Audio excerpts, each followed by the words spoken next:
உத்தல நீரைகணி அப்பமோடவள் ஒரு கப்பிய கரிமுகன் அடிவே கற்றிடும் அடியவர் புத்தியில் உரைபவர் கற்பகவன வினை கடிதேகும் தமும் மதியமும் வைத்திடும் மரன் மகன் மற்பொரு தீரள் போய மலையானை மத்தளவீரனை உத்தமி புதல்வனை மட்டவில் மலர் கொடுபடிவேனே முத்தமிழ் அடைவினை முற்படுகிரிதல் முற்படை எழுதிய முதல்வோனே முப்புறம் செய்த அச்சிவன் உரை ரதம் அச்சது பொடி செய்த அரிதீரா அத்தியரது கொடு சுப்பிரமணி படும் அப்போ நமதனிடையமாகி அக்குறவர்களுடன் அச்சிறு முருகனை அக்கணமன மருள் பெருமா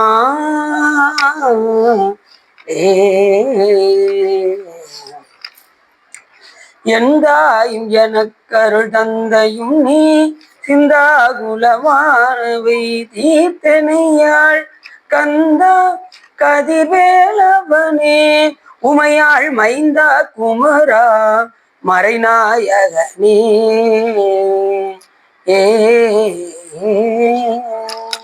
பொழியர்கொன்று படித்த புகழியர்கொன் கடல் போற்றி ஆளுமிசை கல்விதப்பில் அணைந்த வீரான் அடி போற்றி வாழி திருநாவலூர் வன்தொண்டர் பதம் போற்றி ஊழிமொழி திருவாதவரர் திருத்தாள் போற்றி. சிற்றமும் எல்லாம் வல்ல சிவகாமியம்பாளுடன் ஆகிய வள்ளல் வைத்தியநாதசுவாமியுடைய பெரும் கருணையினாலும் எல்லாம் வல்ல சிவகாமியம்பாளுடன் ஆகிய ஸ்ரீ சகஸ்ரலிங்க சிவபெருமானுடைய பெரும் கருணையினாலும் நாம் சிவதர்மத்தில் இன்று பரிகாரவியல் பகுதி 10 பற்றி சிந்திப்பதற்கு திருவருளும் குருவருளும் அடியார்களும் கூட்டியுள்ளது. நாம் எப்பொழுதுமே ஒரு பாடலை சிந்தித்து விட்டுதான் செல்வோம். அதன் அடிப்படையில் என்று அப்பர் சுவாமிகள் பாடி அருளிய குறுந்தொகையில் காசனை கனலை கதிர் மாமணி காசனை கனலை கதிர் மாமணி தேசனை புகழார் சிலர் தென்னர்கள் மாசினை கழித்து ஆட்கொள்ள வல்லையும் ஈசனை நீ நான் மறக்கிற்பனே ஈசனை இனி நான் மறக்கிற்பனே என்று மிக அருமையாக பாடுகின்றார் நமது அவசரம். நமது சிவபெருமான் செல்வத்திற்கெல்லாம் செல்வாதி செல்வன், செல்வன் கடலேத்தும் செல்வம் செல்வமே என்று கூட ஞானசம்பந்த பெருமான் சொல்றாரு. எல்லா செல்வமும் அவர்கிட்ட தான் இருக்கு. இப்ப என்ன செய்யறாங்க, செல்வத்துக்கு ஒரு தெய்வத்திட்ட போறாங்க, எங்க போனாங்க கிடைக்கும் அப்படிங்காங்க. எல்லாரும் முக்கியமா கேட்கறது என்ன, எந்த கோயிலுக்கு போனா இது கிடைக்கும். சில பேர் சொல்லுவாங்க நேரத்துக்கு திருப்பதிக்கு போயிருங்களேன், அங்க போனா உங்களுக்கு கொட்டி கிடைக்கும். அவரே யார்கிட்ட தான் வாங்குறாரு, குபேரன்ட்டு வாங்குறாரு. குபேரன் யார்கிட்ட வாங்குறாரு, மூலம் சிவபெருமான் தாங்கிறது தெரியாம எல்லாரும் ஆளாளுக்கு ஒரு தெய்வத்திட்ட போறாங்க.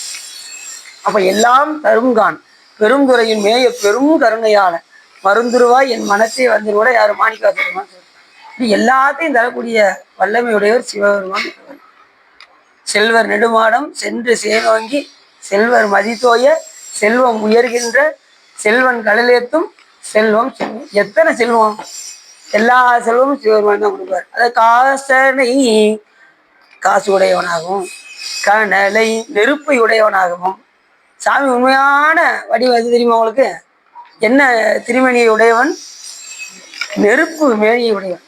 அதை சொல்ற மங்கையர்க்கரசி வளவர்கோன் பாவை வரிவளை கைமடமானி பங்கைய செல்வி பாண்டிமாதேவி பணி செய்து நாள்தோறும் பரவ பொங்கு அழல் உருவன். சாமி இப்படிப்பட்ட ஒருவன், பொங்கு அழல், அழல்னா நெருப்பை உடையவன், நெருப்பு போன்ற மேனியை உடையவன்.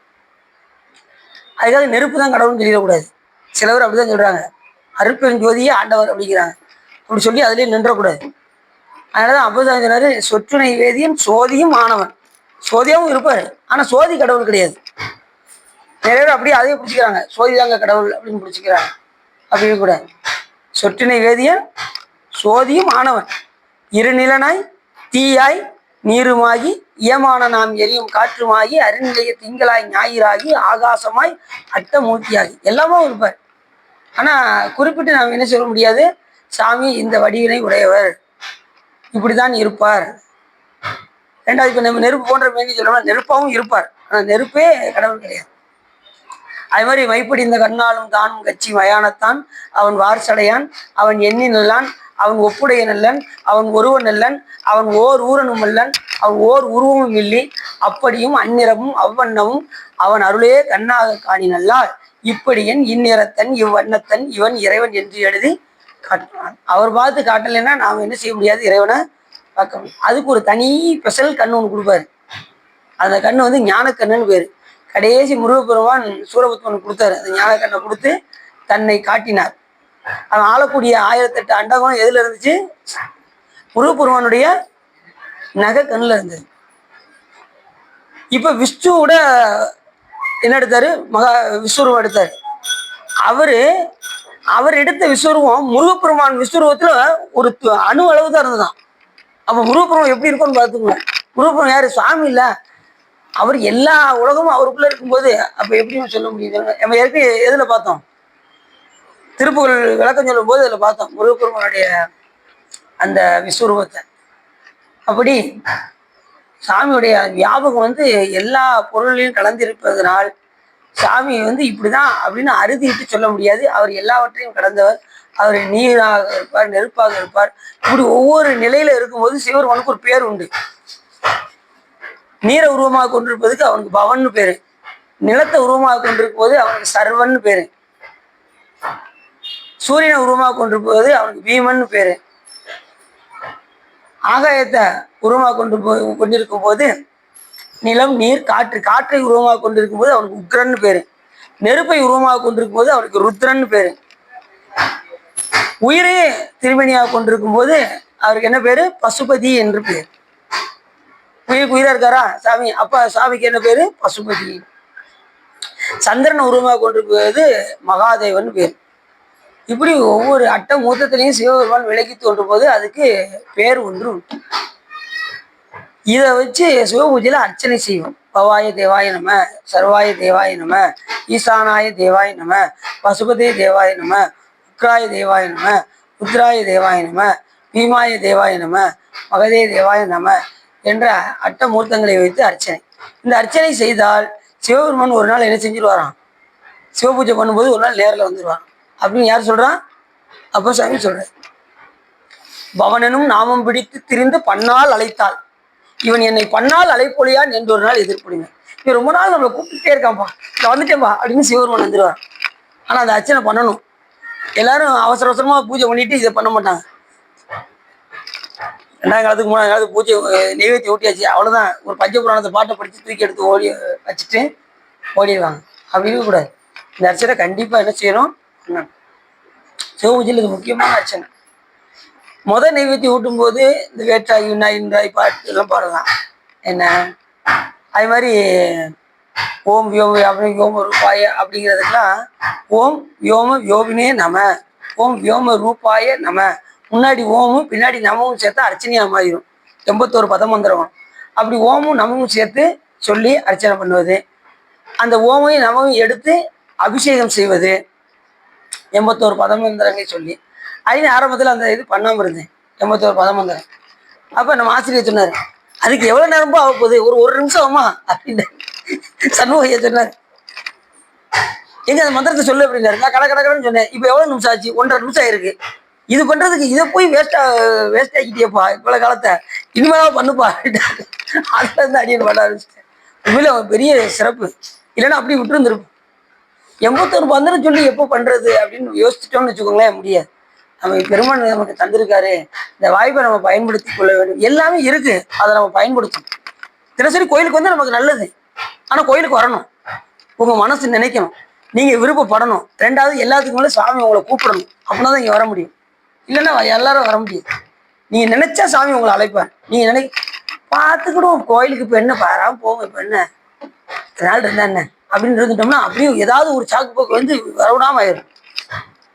அதனால தினசரி வரணும், அடியார்களோடு இறங்கணும், திருமுறைகளில் கலந்துக்கிடணும், சொற்பொழியில் கலந்துக்கணும் அப்படிங்கிற அந்த உணர்வு நமக்கு இருந்துட்டே இருந்த சுவாமி கண்டிப்பாக நம்மை அழைப்பார். காவிரியில் குளிக்கலன்னா காவிரிக்கா நட்டம் சொல்லுங்க? காவிரிக்கு நட்டோமா? கோயிலுக்கு வரல, கோயிலுக்கு நட்டோமா? அவருக்கு ஒன்றும் கிடையாது, வரலன்னு நமக்கு நட்டோம். அந்த அருள் நமக்கு போயிடும். அதனால் அடியார்களோடு இருந்து நாம் அந்த சிவபுண்ணியத்தை நாம் பெற வேண்டும். சிவபுண்ணியத்தெல்லாம் வேஸ்ட் ஆக்கிடக்கூடாது. கிடைக்கும் போதெல்லாம் சிவபுண்ணியம் பண்ணிகிட்டே இருக்கும். கேப்பு கிடைக்கிற இடத்துலலாம் அடியாரோடு இணங்கணும், வழிபாடு செய்யணும், திருக்கோயிலுக்கு வரணும், விளக்கு போடணும், திருத்தொண்டை செய்யணும், சொற்பொழிவு கேட்கணும், முடிஞ்சால் நீங்கள் சொற்பொழிவு பண்ணணும், நீங்களும் பண்ணுற நிலைக்கு வரணும். அதுதான் அடின்னு சொல்கிறேன். நம்மளோட போயிடக்கூடாது. நீங்களும் என்ன செய்யணும்? சார் நான் பண்ணுறேன் சார், வாங்க சார் அப்படின்னு வந்து நீங்களும் என்ன செய்யணும்? சொற்பொழிவு பேசி பழகுங்க. அடி என்ன புதுசாக இப்போ ஒரு 5 வருஷமாக தான் நமக்கு சொற்பொழிவு தெரியும். இல்லை நமக்கு சொற்பொழிவுனா என்னன்னு தெரியாது. உட்காந்து கேட்பேன். ஆனால் எனக்கு ஆர்வம் ரொம்ப, சாமியை பற்றி எல்லாருக்கும் பேசணும் அப்படிங்கிற ஆர்வம் ரொம்ப இருந்தது. அதனால சாமி அப்படின்னு இதோட விட்டுறக்கூடாது. இன்னும் பல இடங்கள்ல போய் சுவாமியுடைய பெருமையை எடுத்து உரைக்க வேண்டும் என்று விரும்புகிறேன். அதுக்கு திருவள்ளுவர் நமக்கு பாருங்க, இப்போ மாதம் சென்னைக்கு போக வேண்டிய சூழ்நிலை வந்துருச்சா? வெளியிடங்கள்லாம் போய் பண்ணணும்னு நினைக்கத்தான் செஞ்சேன். உடனே ஒரு ஆள் ஸ்பான்சர் பண்ணியிருக்காங்க சென்னையில், மாதம் நீங்கள் வந்திருக்க அப்படின்ட்டு. எவ்வளோ சிறப்பு பாருங்க. திருவான்மியூரில் மருதீஸ்வரர் கோயிலில் எல்லாம் சாமி மருதீஸ்வரி என்னை அழைப்பாரா? அதை நீ போனது இந்த மாதிரி எந்த இருப்பதும் மாறு அவர் எம்மையும் ஆழ்வரோ கேளீர் அப்படின்னு அடியார்ட்ட கேட்டு சொல்லுங்கன்னு சொன்னார் பாருங்க. அதே மாதிரி மருதீஸ்வரத்தை இங்கிருந்து நினைச்சேன். மருதீசா நீ எப்படியாவது கூப்பிடுவாப்பா அப்படின்னு நினைச்சுக்கிட்டதே மறுநாள் போன் வருது. எப்படி பாருங்க, அதான் சாமி சிவா. உங்களுக்கு ஒருத்தவங்க ஸ்பான்சர் பண்ணியிருக்காங்க, இந்த வருஷம் உள்ள நீங்க வர வேண்டியிருக்கும், வந்துடுவோம் சிவா அப்படின்னு. 22ஆம் தேதி நீங்க கண்டிப்பா வந்துருங்க அப்படின்னாங்க. சரி, 22ஆம் தேதி என்ன தலைப்பு தெரியுமா? பொன்னம்பலத்தாடும் தலைவா அப்படிங்கிறது. இதில் முழுக்க சிதம்பரத்தை பற்றி தான் பேச போகிறேன். திருவள்ளுவர் குட்டிக்கிட்டோம். சரி, அப்படி காசனை கனலை கதிர் மாமணி சாமி கதிராகவும் இருப்பாரு. இப்ப சூரிய ஒளி அடிக்கினா சூரியன்ல இருந்து கதிரை பிரிக்க முடியுமா? முடியாது. சூரியன் சிவம், அதுல வர கதிர் சக்தி. சூரியன்ல இருந்து கதிரை பிரிக்க முடியும். அதே போல சுவாமி அம்பாலும் பிரிப்பற்ற நிலையில இருப்பாங்க. சூரியனும் அதனுடைய கதிர் வீச்சு போல. கதிர் மாமணி அந்த ஒளி அப்படி இருக்கும். எதனுடைய ஒளி? சூரியனுடைய ஒளி. கதிர் மாமணி தேசனா ஒளி பொருந்தியவர். எங்கு பார்த்தாலும் சுயம் பிரகாசம். சாமி எப்படிப்பட்டவர்? அங்கிங்கு எனாதபடி எங்கும் பிரகாசமாய் ஆனந்த பூர்த்தியாய் அருளோடு நிறைந்து விளங்குவது சிவன். அருளோடு நிறைந்திருப்பாரு. எந்த உயிருக்கும் பாரபட்சமே கிடையாது. எல்லா உயிருக்கும் ஒரே அருள் தான். எல்லா தெய்வத்துக்கும் ஒரே அருள் தான். எல்லா தெய்வம் யாரை தான் கும்பிடுவாங்க? சிவபெருமானை தான் வழிபாடு பண்ணுவாங்க. அவர் போய் யாரையும் போய் இப்படி என்ன செஞ்சது கிடையாது, கும்பிட்டது கிடையாது. அதனாலதான் சிவபெருமான் முழு முதல் பொருள் நம்ம சொல்றோம். சேர்ந்தறியா கையானை. சிவபெருமானுக்கு யார் சொல்றா? சர்டிபிகேட் யார் கொடுக்குறா? மாணிக்கவாச பெருமான் கொடுக்குற. சேர்ந்து அறியா கையானை. இது அவங்களுக்கு அப்படி எல்லாமாக உள்ளவர், ஒளி பொருந்தியவர். அப்பேற்பட்ட பெருமான, ஒளி பொருந்திய பெருமான, சிவலோகத்தில் இருக்கிற பெருமானை எங்க பார்க்கலாம்னு சொல்லும்போது மாணிக்கவாச பெருமானே சொல்றார். அந்த திருவம்பாவையில் 2வது பாட்டுல என்ன பாட்டு?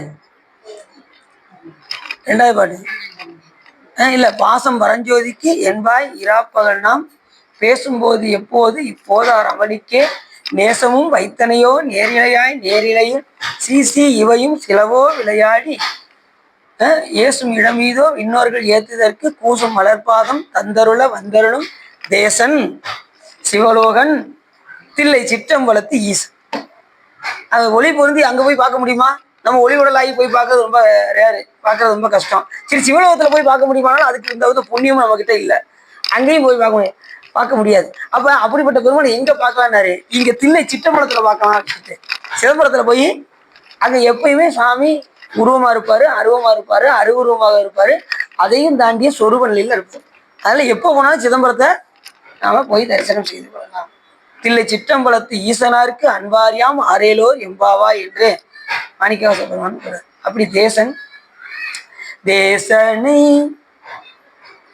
புகழார் சிலர் தென்னர்கள். இப்படிப்பட்ட பெருமானை எல்லாரும் போய் போற்றி துதிக்காம இப்படி காலத்தை வீணாக்கி கண்டதே காட்சி கொண்டதே கோலம்னு வாழ்ந்துட்டு இருக்காங்களே சில தென்னர்கள் அப்படின்னு அப்ப சுவாமி சொல்றாரு. சிவபெருமான முழுமுதை பொருள் தெரியாம எத்தனை பேர் இருக்காங்க. சில பேர் அறிஞ்சு வருவாங்க, சில பேர் அறியாமையும் வருவாங்க. சிவபெருமான் தான் முழுமுதை பொருள் தெரியாம. அதாவது 2 கேட்டகரி இருக்கு. சிவனை மட்டுமே வணங்குவேன்னு ஒண்ணு இருக்கு, சிவனையும் கும்பிடுவேங்க. எப்படி இருக்கு? எல்லா சாமியும் கும்பிடுவேன், அப்படி சிவனையும் சேர்த்து கும்பிடுவேன் அப்படிங்கிற மாதிரி. ஆனா எது சிறப்பு? கனவிலும் பிற தெய்வம் இணையாதுங்கிற நிலையில எந்த அப்படி தெய்வத்தை பார்த்தாலும் சிவமா பார்க்கணும். இந்த தெய்வத்தை பார்த்தாலும் யாதோ தெய்வம் கொண்டீர் அத்தெய்வமாகி அங்கே மாதொரு பாகனால் தான் வருவர். மற்ற தெய்வங்கள் யாவும் பிறக்கும் இறக்கும் எதனைப்படும் மேல்வினையும் செய்யும் இவை இலாதான் அறிந்து அருள் செய்வான் என்று சொல்வதற்கிறாங்க. எதை பார்த்தாலும் சிவமா பார்க்கணும். முதல்ல இப்படி பார்க்கணும், அடுத்து எல்லா பொருட்களையும் பார்க்கணும், அடுத்து எல்லா உயிர்களையும் பார்க்கணும், அடுத்து எல்லா பொருள்களையும் சிவத்தை பார்க்கணும். அதுதான் ஞான நிலை. ஞானம்னா வேற ஒன்றும் இல்லை, எல்லாத்துலேயும் சிவத்தை பார்ப்பது ஞானம். அது உடனே வந்துடுமானா வராது. சரியை கிரியை யோகம் முடிக்கணும். இறைவனுக்கு உடலால் தொண்டு செய்யணும், வாக்கால தொண்டு செய்யணும், திருமுறைகள் பாடணும், நாம் ஜெபிக்கணும். அப்புறம் யோகத்தில் மனதில் அன்றாடம் நினைத்து பழகி வர வேண்டும். எல்லாமே பயிற்சி இல்லாமல் எதுவுமே கிடையாது. இப்போ எழுத தானே மனப்பாடம் ஆகுது, படிக்க தானே மனப்பாடம் ஆகுது. அப்போ திரும்ப திருக்கோயிலுக்கு வந்து அந்த முகூர்த்தத்தை மனசில் பதிய வைக்கணும். சிவலிங்கத்தை மனதில் ஆழ்ந்து பதிய வைக்கணும். எப்படி படித்தால் மனப்பாடம் தங்குகின்றதோ அதே போல பெருமானை பார்த்து நம் மனதில் தங்க வைத்து எந்த நேரமும் தியானம் செய்து கொண்டே இருக்கு. தியானத்துலதான் சாமி நமக்கு உள்ள இருந்து விலக்கி தோன்றுவார். இறைவன் மேல அன்பு செலுத்துவதற்கு மூணே இது, ஒன்று ஹோமம், மற்றொன்று தியானம், மற்றொன்று பூசை. இந்த மூணுல தான் சாமி விளங்கி தோன்றுவார். அதாவது தியானம் அதிகமா என்ன செய்யணும், குடும்பங்களுக்கு முதல்ல ஒரு 1/2 நிமிஷமாவது பழகி பார்க்கணும். சரண கமலாலயத்தை 1/2 நிமிஷ நேரமட்டில் தவமுறை தியானம் வைக்க அறியாத சடகசட மூடமட்டி பவவினையிலே சனித்த தமிழன் விதியால் மயக்கம் உறவே கருணை புரியாதிருப்பது என்ன குறையும் வேலை செப்பு கையிலை மலை நாதர் பெற்ற குமரும் தருணமித யாமகித்த கணமதுரும் நீல் சவிக்க சகல செல்வ யோகமிக்க பெறுவாள் தகைவி சிவ ஞான முக்தி பரகதியும் நீ கொடுத்து உதவி புரிய வேணும் நினைத்த வடிவேலா அருணதள பாதபத்மம் அது நிதமே துதிக்க அரிய தமிழ் தானளித்த மகிழ்வீரா அதிசயம் அநேகமுற்ற பழனிமலை மீதுதித்த அழகா திரு வேரகத்தின் முருகோனே என்று கூட அருணிநாத பெருமானு சொல்றாரு. அதனால முதல்ல ஒரு 1/2 நிமிஷமாவது பெருமானை தியானித்து பழக வேண்டும். நம்ம பூசையில உட்கார்ந்ததுமே என்ன செய்வோம், சீக்கிரம் எப்படா முடிப்போம் அப்படின்ட்டு உட்காரும் போதே சீக்கிரத்தை இன்னைக்கு முடிச்சிருவோமா, ஜெபம் எப்படி 1 நிமிஷம் தான் ஜெபத்துக்கெல்லாம் வச்சுட்டு கட்ட எதிர்த்து ஓடாத கட்டடிவோம். நம்ம ஏன்னா உட்கார விடாது, நம்ம செஞ்ச வேணா நம்ம பூஜையில உட்கார விடாது, எதிர்த்து போகணும். நீ உட்காந்துட்டீங்கன்னா நீங்க நிறைய தவம் செஞ்சிருக்கீங்கன்னு அர்த்தம். நீங்க பூஜையில உட்காந்துட்டீங்கன்னா நீங்க நிறைய தவம் செய்திருக்கின்றீர்கள். தவமும் தவமுடையாருக்கு தான் கிடைக்கும், எல்லாருக்கும் கிடைக்காது. இல்லைன்னா நீ உட்காந்து ஒரு 2 திருமுறை பாடவும் போதும், இன்னைக்கு சாமிக்கு இது போதும் அப்படின்ட்டு புத்தகத்தை போய் இல்லைன்னா என்ன பண்ணுவீங்க, எல்லா திருமுறையிலும் ஒண்ணு படிப்பீங்க. பூஜை பண்றவங்க என்ன செய்வாங்க, சுவா பூஜையை 1 மணி நேரம் பண்றோம், கடைசி திருமுறை பாடுறதுக்கு ஒரு 1/2 நிமிஷம் டைம் கிடைச்சு வேகமா படிச்சுட்டு வந்துட்டே அப்படிம்பாங்க. 1 மணி நேரம் பூஜை பண்ணிட்டு பாட்டு பாடுறதுக்கு 1/2 நிமிஷம் எடுத்தா எப்படி தெரியும் சொல்லுங்க. அதிக நேரம் பாடணும். பெருமானை வந்து இந்த பிறவில எதுக்காக வாய் கொடுத்துருக்காரு, வாழ்த்த வாயும் நினைக்க மாட்ட நெஞ்சும் தாழ்த்த சென்னியும் தந்த தலைவனை சூழ்த்தமா மலர்தூவி துதியாது இருத்தவா வினையே நெடுங்காலமே இறக்கும் வரைக்கும் செய்யணும். இறக்கும் வரைக்கும் திருக்கோயிலுக்கு வரணும், வழிபாடு செய்யணும், வாழ்த்தணும். இறைவனை வாயால வாழ்த்தி திருமுறைகளை பாடி தழும்பு ஏறணும். மலர்கள் பறிச்சு நகம்னா தேஞ்சிடணுங்கிறாரு. நகம் தேஞ்சிடணுமா பூ பறிச்சு, அப்படி ஏதாவது பறிச்சிருக்கீங்களா? இது வரைக்கும் பறிக்கல சிவா, இனிமே பறிக்கலாம்னு நினைக்கிறோம். அதுக்கு திருவள்ளுவர் தான் கூட்டிப்போம். சகமா அடியும் இல்லை, தாளலால் துணையும் இல்லை, நகமலாம் தேய கையால் 4 மலர் தொழுது ஏற்றி முகமலாம் கண்ணீர் மல்க முன் தொண்டர் பணிந்தேற்கும் அகமலால் கோயில் இல்லை ஐயன் ஐயாரனார்க்கே என்று கூட அப்ப சொல்லி சொல்றாரு. நீங்களும் பூ பறிக்கீங்களா சுவா? பூ பறிக்க இல்லையா? நீங்க பறிக்கீங்க, நீங்க பக்கத்துல பறிக்க வேண்டியதானே சுவா? அவங்க பறிச்சிடறாங்களோ? நீ இங்க கூட வந்து பறிங்க, இங்க வந்து பறிச்சிடறாங்களா? நாங்க வர முடியாது, நாங்க மரம் காலியா இருக்குல்ல, நாங்க என்ன பண்றது? பாத்தீங்கன்னா யாருக்கும் மிச்சம் நீங்க பறிச்சிடுறீங்களா? சரி, அந்த பூவை 2 கையில கொடுத்துருங்க, அவங்க பறிச்சதை சாமி கொடுத்துருங்க. என்ன சார் அவ்வளவுதானே, தண்ணியில நினைச்சு கொடுங்க, அது ஒரு சிவப்புண்ணியம். பறிச்ச பூவை தண்ணியில நினைச்சு கொடுத்தா அது ஒரு சிவப்புண்ணியம் தானே. என்ன பறிச்சு வச்சிருங்க, ஆளுக்கு 2 கையில கொடுத்துருங்க. சரி, தண்ணியில் நினைச்சு குடிச்ச ஒரு சிறப்பு சார். பூ பறிக்கிறது ஒரு சிறப்பு. அதை தண்ணியில் அதை புண்ணியம் செய்வாருக்கு பூ உண்டு நீர் உண்டு. சும்மா பூவை பறிச்சு அப்படியே கொடுத்துடக்கூடாது. தண்ணியில் நினைச்சு மந்திரம் சொல்லி கொடுக்கும்.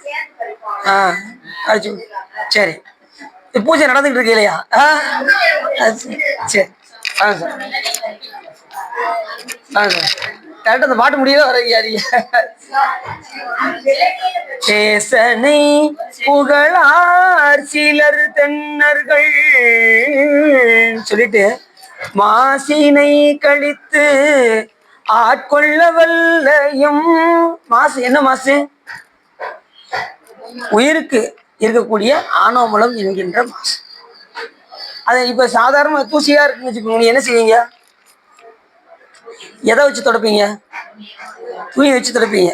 சரி, தொலைச்சா போயிருமா? நீ வச்சு தொலைச்சா போயிடும்.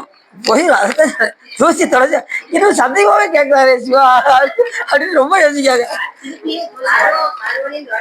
ஆமா, திரும்ப திரும்ப தொலைச்சிக்கிட்டே இருக்கணும். அதுக்குதான் 5 எழுத்து திரும்ப திரும்ப சொல்லிக்கிட்டே இருக்கணும். ஆனா நம்ம அழுக்கு போறதுக்கு திரும்ப திரும்ப 5 எழுத்தை சொல்லிக்கிட்டே இருந்தாதான் அந்த மாசு போகும், இல்லைன்னா போகாது. இப்ப உதாரணத்துக்கு சொல்றேனே, இப்ப பாசம் படிஞ்சிருக்கு தண்ணியில, நீ ஒரு கல்லை விட்டு எறிகிறீங்க, பாசம் விலகுது. ஒரு கல்லை மட்டும் எரிஞ்சிட்டு விட்டுட்டீங்கன்னா மறுபடியும் என்ன ஆகும்? அப்ப கல்லை எரிஞ்சுக்கிட்டே இருங்க, என்ன ஆகும்? அப்படியே விலகிக்கிட்டே இருக்கும். அப்போ கல்லை எரிஞ்சுக்கிட்டே இருக்கும். அதுபோல் நமச்சியத்தை சொல்லிக்கிட்டே இருக்கணும். சொன்னாதான் பாசம் விலகும், இல்லைன்னா விலகாது. கல்லை எரிஞ்சுக்கிட்டே இருக்கணும், கட்டேசி வரைக்கும் எரிஞ்சுக்கிட்டு. மாசினை கழித்து ஆட்கொள்ள வல்லையும். இந்த ஆணவமலம் என்கின்ற மாச நீக்கக்கூடிய ஒரே சாமி யாருன்னா சிவபெருமான் தான். நேற்று அங்க வச்சு சொன்னோம், அருளினால் உரைத்த நூலின் வழி வழி அதனும் செய்யும் இருளாம் நிறைய துன்பத்தீட்டு இரும்பாவும் தீர்ப்பன் பொருளாம் போகத்தை வைத்து புண்ணியமும் தீர்ப்பன் மருளாம் மலங்கள் தீர்க்கும் மருந்தும் இவை வைத்தியநாதன். இந்த ஆணவமலத்தை நீக்கக்கூடிய ஒரே சாமி யாருன்னா வைத்தியநாதன். வைத்தியநாதன் யாரு? நம்ம சாமி சிவபெருமான். ரைட். மாசினை கழித்து ஆட்கொள்ள வல்லை எம் ஈசனார். அப்படிப்பட்ட பெருமானை நான் மறப்பனா, மறந்து உய்வனா அப்படிங்கிற. மாசினை கழித்து ஆட்கொள்ள வல்லையும் ஈசனை இனி நான் மறக்கிற்பனே. அப்படிப்பட்ட பெருமானை, இந்த குற்றத்தை நீக்கக்கூடிய ஆணவமலம் என்கின்ற குற்றத்தை நீக்கக்கூடிய பெருமானை நான் மறந்து இந்த உலகத்துல வாழ்வேனா அப்படின்னு கேட்கிறார். நம்ம வாழ்ந்தா நமக்கு முறை ஆகுமா? சிவபெருமானை மறக்கலாமா? நமக்கு இந்த உடலை கொடுத்துருக்காரே மறக்கலாமா? கோயிலுக்கு முன்னாடி போகும்போதெல்லாம் நமக்கு அது ஞாபகம் வந்துகிட்டே இருக்கும். அவர் கொடுத்த கருணையை நினைச்சு நினைச்சு நினைச்சு கண்ணீர் வடிக்கணும். அதுல ஒருத்தர் சொன்னாரு, சார் நீங்க சொற்பொழிவுலாம் சொல்றீங்க, நானும் கோயிலுக்கு போறேன், சாமியை பார்க்கிறேன், ஒரு சொட்டு கண்ணீர் வர மாட்டேங்குச்சு அப்படின்னா என்ன அர்த்தம்? இன்னும் நம்ம தவம் செய்யலைன்னு, இறைவனுடைய கருணையை நினைக்கலன்னு அர்த்தம். அவ்வளவுதான். இறைவனுடைய கருணையை நினைச்சா வருவோம், இல்லைன்னா வராது. அவ்வளவு. நான் போகும்போதெல்லாம் ஒவ்வொரு சொற்பொழிலும் இதுதான், அவருடைய கருணையை நினைங்க நினைங்க நினைங்க, நினைச்சாதான் கண்ணீர் வரும். அன்னைக்கு ஒரு ஆள் மூசு மூசு மூசுன்னு அழுதுகிட்டு இருந்தாங்க. பரவாயில்ல இப்படி உருகுறாங்களே அப்படின்ட்டு. என்ன சொல், உங்களுக்கு அந்த அளவுக்கு சாமி பேரல் பண்ணியிருக்காராம். ஆமாங்க, வீட்டுல கஷ்டத்தை பார்த்தீங்கன்னா கஷ்டம் அப்படி ஒரு கஷ்டம் அப்படி பார்த்தேன். இதுக்காக தான் நீங்க அழுதுகிட்டு இருந்தீங்களா? இறைவன் கருணை இருந்து அழுகாம இவங்க வீட்டு கஷ்டத்தை நினைச்சு அழுது. நீ அதை சரி, அதை அழுதாலும் சாமி கொடுத்துருவாரு, அதையும் நீக்கிறாரு. அவர் சாமி கருணைமா கடல், எதையுமே சாமி என்ன செஞ்சிருவாரு? நீக்கிறார். முதல்ல அப்படிதான் வருவோம். முதல்ல நம்ம கஷ்டத்தை நினைச்சுதான் கண்ணீர் வடிப்போம். அதுவே மெய்யன்பாக மாறும். போலி அன்பு கூட மெய்யன்பாக மாற்ற இறைவன் அப்படின்னு ஆரம்பத்தில் பார்த்தீங்கன்னா எல்லாரும் பார்ப்பாங்கன்னு தான் கோயிலுக்கு வருவேன். முதல்ல எல்லாரும் நம்மளை பார்ப்பாங்களா, இவர் கோயிலுக்கு போறாரியா அப்படின்னு. அப்படி ஆனா ஒரே கப்பல் பிடிச்சி இருந்துடலாம் அடியாராவு அப்படின்ட்டு. அதுக்கப்புறம் சாமி கொஞ்சம் கொஞ்சமா முதல்ல சட்டையை போட்டு உள்ள கொஞ்சம் கூச்சமா இருந்தது முதல். அதுக்கப்புறம் எல்லா அடியாரும் பயங்கரமா உலவரம் பண்ணி பண்ணிக்கிட்டு இருந்தாங்க. அதுக்கப்புறம் அவங்க பார்த்து அப்படியே அடியாரோட சேர்ந்தா தான் எல்லாம் வரும், இல்லைன்னா வராது. புரியுது அவங்களுக்கு? எல்லாமே அடியாரோடு இணங்கிதான் தான் வரும், இல்லைன்னா நம்ம கூச்சப்பட்டுட்டே தான் இருப்போம், உட்காந்துட்டே இருக்க வேண்டிதான், காலம் ஓடிடும். சரி, அப்படி மாசினை கழித்து ஆட்கொள்ள வல்லையும் ஈசனை இனி நான் மறக்கிற்பனே. ஈசனை, ஈசனா எல்லா உயிருக்கும் சொந்தக்காரன் என்றும், எல்லா உயிருக்கும் நன்மை செய்வோன் என்றும், எல்லா உயிருக்கும் துன்பத்தை நீக்கி இன்பத்தை தருவோன் என்ற பல பொருள் உண்டு ஈசன் என்கின்ற ஒரு சொல்லு. ஈசனை இனி நான் மறக்கிறேன். அப்படிப்பட்ட பெருமானை நாம் என்ன செய்யக்கூடாது? மறந்து வரக்கூடாது. இந்த உலகத்துல இருக்கும்போது அவனை நினைந்து கொண்டே இருக்கணும். சங்கரன் தான் மறக்காம எந்த சூழ்நிலையிலையும் எந்த சுச்சுவேஷன்லையும் பெருமானுடைய திருவடியும் வரக்கூடாது. எந்த பிழையும் மன்னிச்சிடலாம், ஆனா திருவடி பிழையை மட்டும் பண்ணவே கூடாது. ஏன்னா அவன் செய்கின்ற உபகாரம் அப்படி. அதனால திருவடி பிழை மட்டும் பண்ணிடக்கூடாது. ஏன்னா எல்லா உபகாரம் செய்கின்ற அந்த பெருமானுடைய திருவடி என்னைக்கு திருவடியில நீங்க வேற ஒன்றும் இல்லை, நீங்க சிவலிங்கத்தை நினைச்சாலே போதும். அதுவே சுவாமியுடைய திருவருள் தான் நம்ம திருவடின்னு சொல்றோம். அதனால பெருமானுடைய திருவடியை நம்ம மறக்கக்கூடாது. என் நிலையில் நின்றாலும் எக்கோலம் கொண்டாலும் மன்னிய சீர் சங்கரன் தாள் மறவாமை பொருளென்றே துண்ணி வேடம் தன்னை துறவாத தூய சிவம் தன்னை மிகும் அன்பினால் பரவாமை அழைப்பான். சரி, பாட்டு புரிஞ்சிச்சா? நல்ல பாட்டு. இந்த பாட்டுலாம் பார்த்தீங்கன்னா அவ்வளவு சூப்பரா இருக்கும். மறக்கிப்பனே யார? ஈசனை நான் மறக்க குந்திக்கு விளக்காய புராணனை சந்திக்கண் நடமாடும் சதுரனை அந்தி வண்ணனை ஆரழல் மூர்த்தியை வந்து என் உள்ளம் கொண்டானே மறப்பனே ஈசன் என்றென்றும் அரற்றுவன் ஈசன் தான் என் மனத்தில் பிரிவிலன் ஈசன் தன்னையும் என் மனத்து கொண்டு ஈசன் தன்னையும் நான் மறக்கிப்பனே ஈசனை இனி நான் மறக்கிற்பனே. இந்த பாட்டு ரொம்ப அருமையா இருக்கும். காசனை கரணை அவங்க செல்லு பார்த்துருக்காங்க. சிவா கரெக்டாக தான் பாடுறாங்களா? கரெக்டு பாடுறீங்களா? 5ஆம் திருமுறை திருக்குறுந்தொகை நல்லா இருக்கு பாட்டு. ஏனை பாலினை திங்களை ஞாயிற்றை வானவின் மதிசூடிய மைந்தனை வேணிலானை மெழிவுசை தீயழல் ஞானமூர்த்தியை நான் மறக்கிற்பனே ஞானமூர்த்தியை நான் மறக்கிற்பனே. எப்படி பாட்டுங்க? நீ அடுத்த கிளாஸ் வச்சிருவோம், எல்லாரும் உட்கார வச்சு படிப்போம். சரி, வந்துடும். அது நம்ம இந்த செல்லில் போட்டு பார்க்கணும். சும்மா இருக்க நேரம் செல்ஃபோனில் அந்த ஓதுவார்கள்லாம் எப்படி பாடுறாங்கன்னு பார்த்து நான் அடின்னு சும்மா ஓதுவார் பாடுறத வச்சு தான் அடின்னு பாடுறேன். தனியாக அதுக்கு தான் சாமி நமக்கு செல்போன் கொடுத்துருக்காரு. எதுக்கு? சீரியல் பார்க்கறதுக்கு அல்ல. நிறைய பேர் பார்த்தீங்கன்னா சீரியல் பார்க்கறதுக்கு தான் வச்சிருக்காங்க. அன்னைக்கு ஒரு ஆள் செல்போன் இப்படி வச்சிருந்தாங்க, இப்படியே வச்சுக்கிருந்தாங்க. இதெல்லாம் செல்போன் சார் எதுவும் ரகசியம் வச்சிருக்கீங்களா? இல்லை சார் சும்மா அப்படின்னு பார்த்துக்கிட்டாங்க. சவுண்டை குறைய வச்சு வச்சிருந்தாங்க. சரிட்டு என்ன செஞ்சாங்க, நான் அடியில் வரேன்னு சொல்லிட்டு சவுண்டை குறைக்கிறது போது ஒரே பூட்டிட்டாங்க. சீரியல் சவுண்டு பயங்கர சிவா நீங்களுமா அப்படின்னு. இல்லை சும்மா கொஞ்ச நேரம் டைம் பாஸுக்கு சீரியலை கொஞ்சம் குறைச்சிட்டு சிவத்தை நினைங்க. எத்தனையோ விஷயங்கள் இருக்கு செல்போன்ல, நிறைய இருக்கு. சாமியுடைய அந்த வீணையை கேட்கலாம். வீணை இசை எப்படி சாமி அதை மகிழ்ந்து கேட்கறான்னு சொல்லி இந்த வீணை இசையெல்லாம் போட்டு கேட்கணும். நம்ம சைவன் டாட்டா இருக்குல்ல, அந்த தோல்வி சிவன் பாட்டுக்கு பித்தா பெரிய சொல்லி பாட்டுக்கெல்லாம் வீணையிலே மீட்டதெல்லாம் இருக்கு. அதை நீ வீணையில கேட்டு பாருங்க, அப்படியே உருகும். தோடுடைய செவியன் விடையேறிவோ வெண்மதி சூடி, அதை வீணையில கேட்டு பாருங்க எப்படி இருக்குன்னு. அப்படியே உயிரை வருடும். வீணை இசையை கேட்கணும். ஓதுவார்கள் எப்படி பாடுறாங்க அதை கேட்கணும். அதுக்காக தான் நமக்கு சாமி செல்போன் கொடுத்துருக்கேன். நம்ம அதையும் மீறி என்ன செய்யறோம், சீரியலுக்குள்ள போயிடும். அதெல்லாம் குடும்ப அளவுக்கு சரி. இன்னைக்கு நம்ம பார்க்கக்கூடிய சிவ தர்மத்திரத்துல சாமிக்கு அந்த சிவ பூஜையில உள்ள அந்த கோட்டம், நிர்மலனாகிய சிவன் கிருபையினாலே ஆன்மாக்கள் செய்த பாவத்தை போக்கி மோட்சமடையும் பொருட்டு தேவர்களும் அசுரர்களும் கூடி அமுதம் கிடைக்கின்ற காலத்தில் பார்க்கடலில் தோன்றி ஆன்மாக்கள் துக்கத்தை போக்கும் வயோதரத்தை மாதேவே நான் தருகின்ற புல்லை நீ கை கொள்வாயாக. இது எப்படின்னா சிவபூஜையில அந்த பசுவுக்கு சொன்ன பசுவை பத்தி பார்த்தோம்ல, பசுவுக்கு கடைசி கோ பூஜை செய்யும் போது அந்த பசு என்ன பசு அப்படின்னா நந்தை என்கின்ற பசு. நந்தை பசு எப்படி, அதாவது பஞ்ச பசுகள் இருக்கு, அதுல சிவபூஜையில வர்ற பசு எதுன்னா நந்தை என்கின்ற பசு. நந்தை, சுபத்திரை, சுசிலை, சுரபி, சுனனை என்கின்ற பஞ்ச வகை பசுகள். சொல்லுங்க என்னன்னு சொல்லுங்க. ஃபர்ஸ்ட் நந்தை, முதல் தலையாயது நந்தை, அதனாலதான் சிவபூஜையில அதை முதல்ல வச்சிருக்காங்க.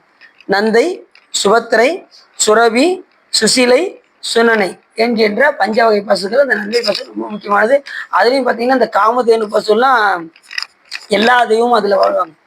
அது எதுல இருந்து வந்ததுன்னா நம்ம பார்க்கடலை கடையும் போது எல்லா வகையான பசுக்கள், பாம்பு எல்லாம் வந்தது கடல்ல. கற்பக விருட்ச மரம்லாம் கூட வந்தது. கற்பக விருட்ச மரம் ஆரம்பத்தில் எப்படி வந்தது அப்படின்னா, கற்பக விருட்ச மரம் எல்லாமே தரும், நினைச்சது தரும். கற்பக விருட்சம் காமதேனு, காமதேனு பசு, கற்பக விருட்சம் நினைத்ததை தருவது. ஒருத்தர் என்ன பண்ணா, கற்பக மரத்துக்கிட்ட ஒருத்தர் போய்கிட்டு இருந்தான்.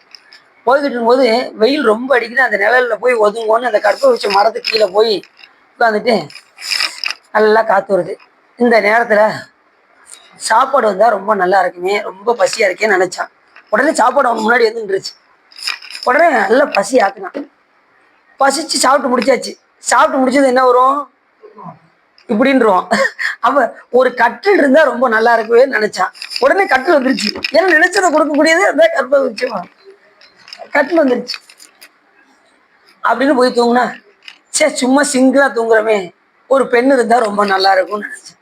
பார்த்தா பக்கத்துல ஒரு பெண்ணு வந்து பெண்ணு என்னடா எப்படி திரும்பி பெண்ணு வந்தது, இது திடீர்னு பேயா இருக்குமோ அப்படின்னு நினைச்சான். பேயாயிருச்சு. இது நம்மளை அடிச்சு முடிக்குமோ நினைச்சான். அடுத்த நிமிஷம் முடிக்கிருச்சு. சுத்தமா காலி. எதை இப்ப நினைக்கிறதுல தருதுன்னா அப்ப எதை நினைக்கிறோம், நல்லதே நினைச்சா நல்லதே தரும். அவன் கெட்டதையும் நினைச்சான், அதனால பூதம் அவனை முடிங்கிச்சு. சிலவர் பார்த்தீங்கன்னா நினைச்சதெல்லாம் கொடுக்கறத நல்லா சிவபூஜைக்கு பயன்படுத்தும், அப்படியும் உண்டு. அட்டமா சித்தியெல்லாம் பெற்றவர்கள் எல்லாம் ஞானிகள் எல்லாம் நல்ல விதத்துல இதெல்லாம் பயன்படுத்தினாங்க. அதனாலதான் அவங்க சிவபெருமானுடைய அருளை பெற்றார்கள். அசுரர்கள் அதை என்ன செஞ்சாங்க, கெட்ட வழிக்கு பயன்படுத்தினாங்க, அதனால் அவர்கள் அடைந்தார்கள். நல்ல வழிக்கு பயன்படுத்தினா திருவருளை அடையலாம், கெட்ட வழிக்கு பயன்படுத்தினா அழிவுதான். அட்டமா சித்தியை பெற்றவங்க தான் ஞானி. எல்லா அசுரர்கள் முதற்கொண்டு அட்டமா சித்தியை பெற்று அதை நல்ல வழிக்கு பயன்படுத்தாம தீய வழிக்கு பயன்படுத்தி தேவர்களை துன்புறுத்தி அவங்கள படாது பாடுபடுத்தி. நல்லா தெரிஞ்சுக்கோங்க, நம்ம வழிபாட்டில் இருக்கின்ற நாம் எந்த உயிருக்கும் தீங்கு செய்ய வேண்டும் என்கின்ற நினைப்பு கூட வரக்கூடாது. செய்யறது ரெண்டாவது, நினைப்பே வரக்கூடாது. செய்யறது என்ன, அந்த உயிருக்கு தீங்கு செய்யக்கூடாது, நினைப்பு கூட வரக்கூடாது. எல்லா உயிரும் சாமிகிட்ட நீங்க விண்ணப்பம் செய்யும் போதெல்லாம் பெருமானே எல்லா உயிரும் இன்புற்றிருக்க நினைப்பதுவே அன்றி வேறொன்றும் நினைந்தறியேன் பராவரமே என்று தாய்மான சுவாமிகள் சொல்வதற்கு என்னங்க, எல்லா உயிரும் இன்புற்றிருக்க வேண்டும் என்கின்ற விண்ணப்பத்தை தான் சாமிகிட்ட வைக்கணும். ரெண்டாவது சாமி மேல அன்பு, இறைவன் மேல மெய்யான அன்பு ஒன்றும். ரெண்டாவது எல்லா உயிர்களுக்காகவும் நம்ம ஏற்கனவே அந்த பாட்டு பாடுவோம், வான்மிகில் வளாது வேக வழிவளம் சுரக்க மன்னன் போர்முறை அரசு செய்க குறைவில்லாத உயிர்கள் வாழ்க. குறைவில்லாத மக்கள் வாழ்க்கன்னா சொன்னாரு, குறைவில்லாது உயிர்கள், எல்லா உயிரும் குறைவில்லாது வாழணும், எல்லா உயிரும் இன்புற்று வாழணும். எல்லா உயிரும் இன்பத்தை அனுபவிச்சுட்டு தான் இருக்கு. நாம விண்ணப்பம் செஞ்சாதான் அந்த உயிருக்கு துன்பம் வராது. வழிபாடு செஞ்சுக்கிட்டே நாம மற்றவங்களுக்கு தீங்கு செய்யணும்னு நினைச்சா நம்மளை சாமி சும்மா விடுவாரா? நம்மளை முதல்ல கண்டிப்பாரு, அதுக்கப்புறம் தான் அவங்கள பெய்தாங்க. அதனால எந்த உயிருக்கு தீங்கு செய்ய வேண்டும் என்கின்ற நினைப்பே. ரெண்டாவது, மற்றவர்கள் நம்ம கூட சண்டை போட்டா கூட நாம அவங்ககிட்ட என்ன செய்யணும், திரும்பி பேசணும். அவங்ககிட்ட மூஞ்சி திருப்ப நம்ம எங்கிட்ட மூஞ்சி திருப்ப இருந்தோம்னா சரி வர. எல்லா உயிரினத்திலும் எப்படி நம்ம சிவபெருமான் எந்த உயிர்த்தையும் பாரபட்சம் பார்ப்பாரா? எந்த உயிரையும் வேறுபாடாக நினைப்பாரா? எந்த உயிரும் பாகுபாடு பார்ப்பாரா? அப்ப தலைவர் எவ்வளியோ அவ்வளியே தொண்டர்களும் இருக்க வேண்டும். அதனால எந்த உயிரை பார்த்தாலும் நம்ம சிவமா பார்க்குற நிலைக்கு நாம வரணும். கொஞ்சம் கொஞ்சமா ட்ரைனிங் எடுக்கணும். புரியுதா உங்களுக்கு? எல்லா உயிரிட்டையும் பாரபட்சமின்றி ஒரே அருளாக ஒரே பார்வையோடு நாம் பார்க்க வேண்டும். அவர்களை வேற்றுமையாக நாம் பார்க்கக்கூடாது. ஒரு காலத்துல கண்டிப்பா அந்த உயிர் என்ன செய்ய போகுது? அடியாள மாறி திருவடி அடையத்தான் போகுது. அந்த உணர்வோட தான் நம்ம மற்றவர்களோடு பழக வேண்டும். அந்த உயிரையும் சாமி என்ன செய்யக்கூடாது? விடக்கூடாது. பெருமானே, இப்ப நம்ம பூக்கத்தில் சாத்திரம்ல சாமிக்கு, இந்த பூ போய் சாமி திருவடிக்கு போய், பெருமானே உங்க திருவடிக்கு வந்த அந்த உயிரை நீ என்ன செய்யணும்? திருவடிக்கு ஏற்றுக்கொள்ள வேண்டும் என்று இந்த பூவெல்லாம் கேட்கும். அதனாலதான் பூ பண்ணி சிறப்பு. ஏன் பூ கட்டி கொடுக்கணும் சாமிக்கு? அந்த மலர்கள் எல்லாம் போய் சிவபெருமான்கிட்ட போய் விண்ணப்பம் செய்யும். அதனால பூவை கட்டி போட வேண்டும் என்று நம்ம அருளாளர்கள் சொல்லியிருக்கிறார். அதுலேயும் சிறந்த சிவப்புண்ணியம் எது? புண்ணியம் செய்வாருக்கு பூ உண்டு நீர் உண்டு. நீங்க பூ கட்டிங்களா சார்? வீட்டில் பறிச்சுக்கிட்டீங்களா வாங்கிக்கிட்டீங்களா? வாங்கிக்கிட்டீங்க. குடும்ப அளவுக்கு பறிச்சு கட்டினா சிறப்பு. நம்ம ஐயர்கள்லாம் அதான் சொல்றாங்க. பறித்து மலர் கொண்டு வந்து ஏத்துதும் நாமடியும் சிறப்பிலி தீவினை தீண்டப்பெறா திருநீல. உங்க வீட்டுல பக்கத்துல ஏதாவது ஒரு பக்கத்து தெரு இப்படி போயிட்டு வாங்களேன், பூ இருக்கிற பக்கத்து தெருவில் எங்கேயாவது நந்தியாவர்த்தம் இந்த மாதிரி செவ்வரளி இருக்கான்னு பார்த்து ட்ரை பண்ணுங்க. அப்படியா? நான் முன்ன கூட இல்லை நல்ல அடின்னு சொல்லணும்னா பெர்மிஷன் வாங்கி வைக்கணும். அடின்னு ஆரம்பத்தில் நிறைய வருஷம் வாங்கியிருக்கேன். ஒவ்வொரு வீட்லையும் போய் பூ பறிச்சுக்கும் போது ஒரு வீட்டில் அடியன் காலையில் முக்கில் போய் பறிப்பேன். பறிச்சதும் அவங்க வீட்டில் காலி ஆயிடுச்சு சொல்லி மறுநாள் நான் பறிச்சுட்டு போது வந்து இங்கே பாருங்க பூவை பறிக்கிற வேலையெல்லாம் வச்சுக்கூடக்கூடாது அப்படின்னாங்க. சரின்ட்டு நான் அடின்னு சரி நிறைய இருக்குல்ல சொல்லி பாதி பறிப்போம்னு சொல்லி மறுநாள் பாதி பறிச்சுட்டு பாதி வச்சிருந்தேன். அதுக்கும் சத்தம் போட்டாங்க. அதுக்கப்புறம் என்ன பண்ணேன்? அதிகாலை 4 மணிக்கு எந்திரிச்சு பறிச்சுட்டு போயிடுறது. பாதி ஏன்டா சொல்லிக்கிட்டே இருக்க, அவருக்கு என்ன கேட்க படிக்கிற அப்படின்னு சொல்லி எத்தனை மணிக்கு பறிக்க வரணும்னு அவங்க தெரியல. டவுட்டா இருந்திருக்கு. ஒரு நாள் 4 மணிக்கு போய் பறிக்கிறத அவங்க கரெக்டா முடிச்சு வந்து 4 மணிக்கு பறிக்கிறது பார்த்துட்டாங்க. பார்த்து வெளியில வந்து நான் தான் சொல்லிக்கிட்டே இருக்கேன் அப்படின்னு சொன்னாங்களா. அதுல இருந்து நமக்கு யோசனை வந்துருச்சு. அதுக்கப்புறம் நம்ம வீட்டுல கண்ணை வச்சு அதுக்கு ஒரு சில வீட்டுல விட்டுறாங்க. அது ஆரம்பத்துல இப்போ வந்து எல்லா வீட்லயுமே வச்சு நீங்க பறிச்சு கொடுங்க சார் அப்படின்றாங்க.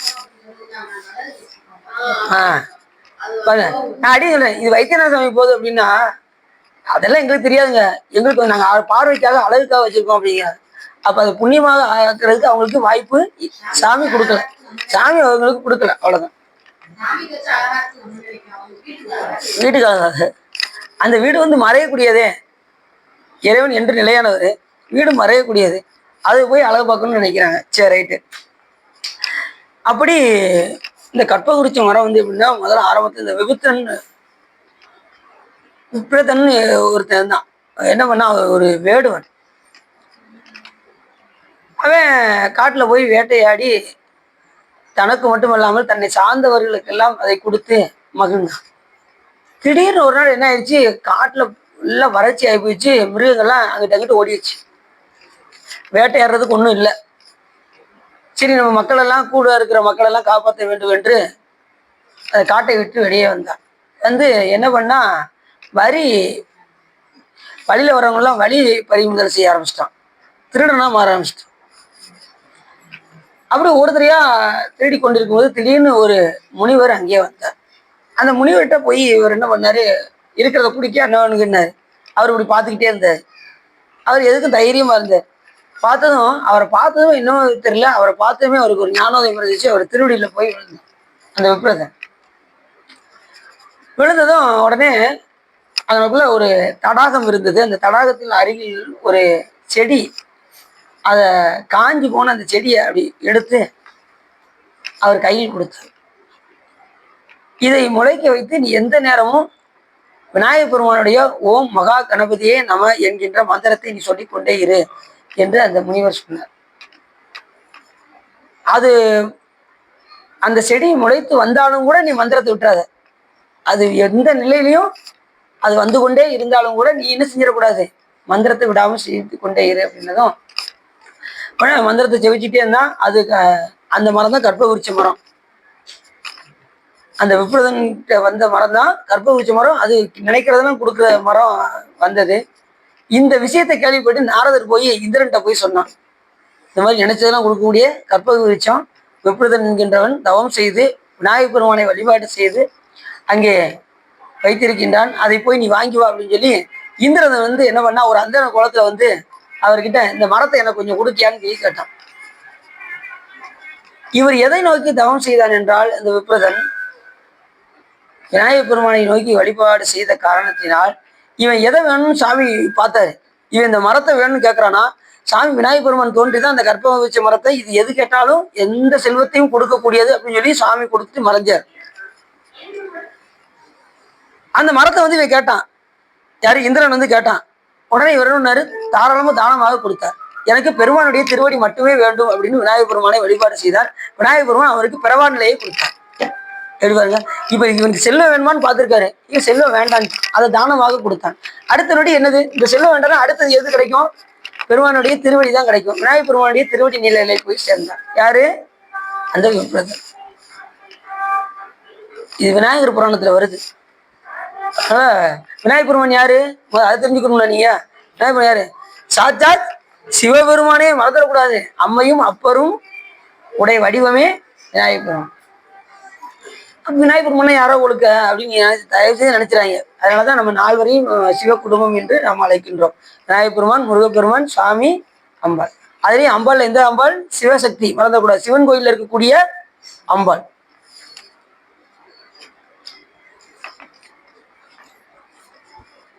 அப்படி இந்த கற்பக விருட்சம், காமதேனு இதெல்லாம் நினைத்ததை கொடுக்கும். அதனாலதான் சாமி எந்த பசுவை இதுல வச்சிருக்காரு அப்படின்னா, நந்தை என்கின்ற பசு. அது வந்து பொன்னிறமானது. அந்த பசு வந்து என்ன நிறம்? நீங்க சிவபூஜை பண்ணீங்கன்னா உங்களுக்கு தெரியும். அது பொன்னிறமான பசு. அதுக்கு கபிலம்னா பொன்னிறம்னு அர்த்தம். அதுக்கு அதிபதி யாரு அப்படின்னா, அந்த பசுக்கு அதிபதி யாருன்னா கபிலன். அதனாலதான் நம்ம அந்த பூஜை செய்யும் போது, கோபூஜை செய்யும் போது கபில ஆசனாய நம, கபில மூர்த்தியே நம, கபிலாய நம அப்படின்னு சொன்னதும் அவர் வந்துடுவார். அவர் பொன்னிறத்துல அவரை பாவனை பண்ணணும். நல்லா தெரிஞ்சவங்க பூஜையில எல்லாமே பாவனை பண்ண தெரிஞ்சிருக்கணும். சிவபெருமான் எப்படி இருப்பாரு, பஞ்ச முகத்துல எப்படி இருப்பாரு, அந்த 5 முகம் எப்படி இருக்கு, இன்னைக்கு அது வரப்போகுது. இந்த முகத்தெல்லாம் நம்ம தியானம் செஞ்சு சிவபூஜை பண்ணாதான் பலன். நல்லா தெரிஞ்சுக்கோங்க. எதுவுமே பாவனை செய்யாம பலன் அளிக்காது. பாவனை இல்லாம எதுவுமே கிடையாது. பாவிப்பார் பாவம் அறுப்பாய் போற்றி. யாரு சொல்றா? அப்போ சாமி சொல்றாரு, பாவிப்பார் எதா? பாவனை செய்பவர். பாவி யாரு சிவபெருமானை பாவனை செய்கின்றார்களோ பாவிப்பார், அவருடைய பாவம் அறுப்பாய் போற்றி.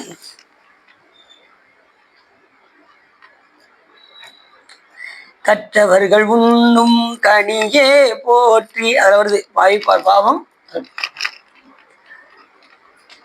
இது அந்த போற்றி திருவள்ளுவர்ல தானே வருது. வெளியிடக்கூடாது. இது திருவாசகம்னு 2 சொல்லிடக்கூடாது. இது வந்து அப்பர் சுவாமியுடைய பாட்டு, திருத்தாண்டகம்.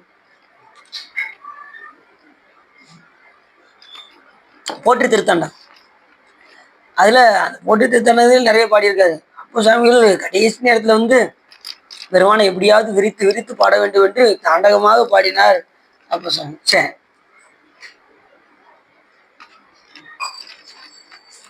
நந்தை முதலிய பசுக்களின் பெயரால் அறிக்கையும் கொடுத்து மந்திரத்தால் அச்சித்து வளமாக வந்து வணக்கம் செய்து முற்கூறிய முறையை பான் முதலியன கொண்டு பிரம்மகுச்சம் தாவித்து அதனை சிவனுக்கு அபிஷேகம் செய்தால் அவன் செய்த பாவம் எல்லாம் போகும்.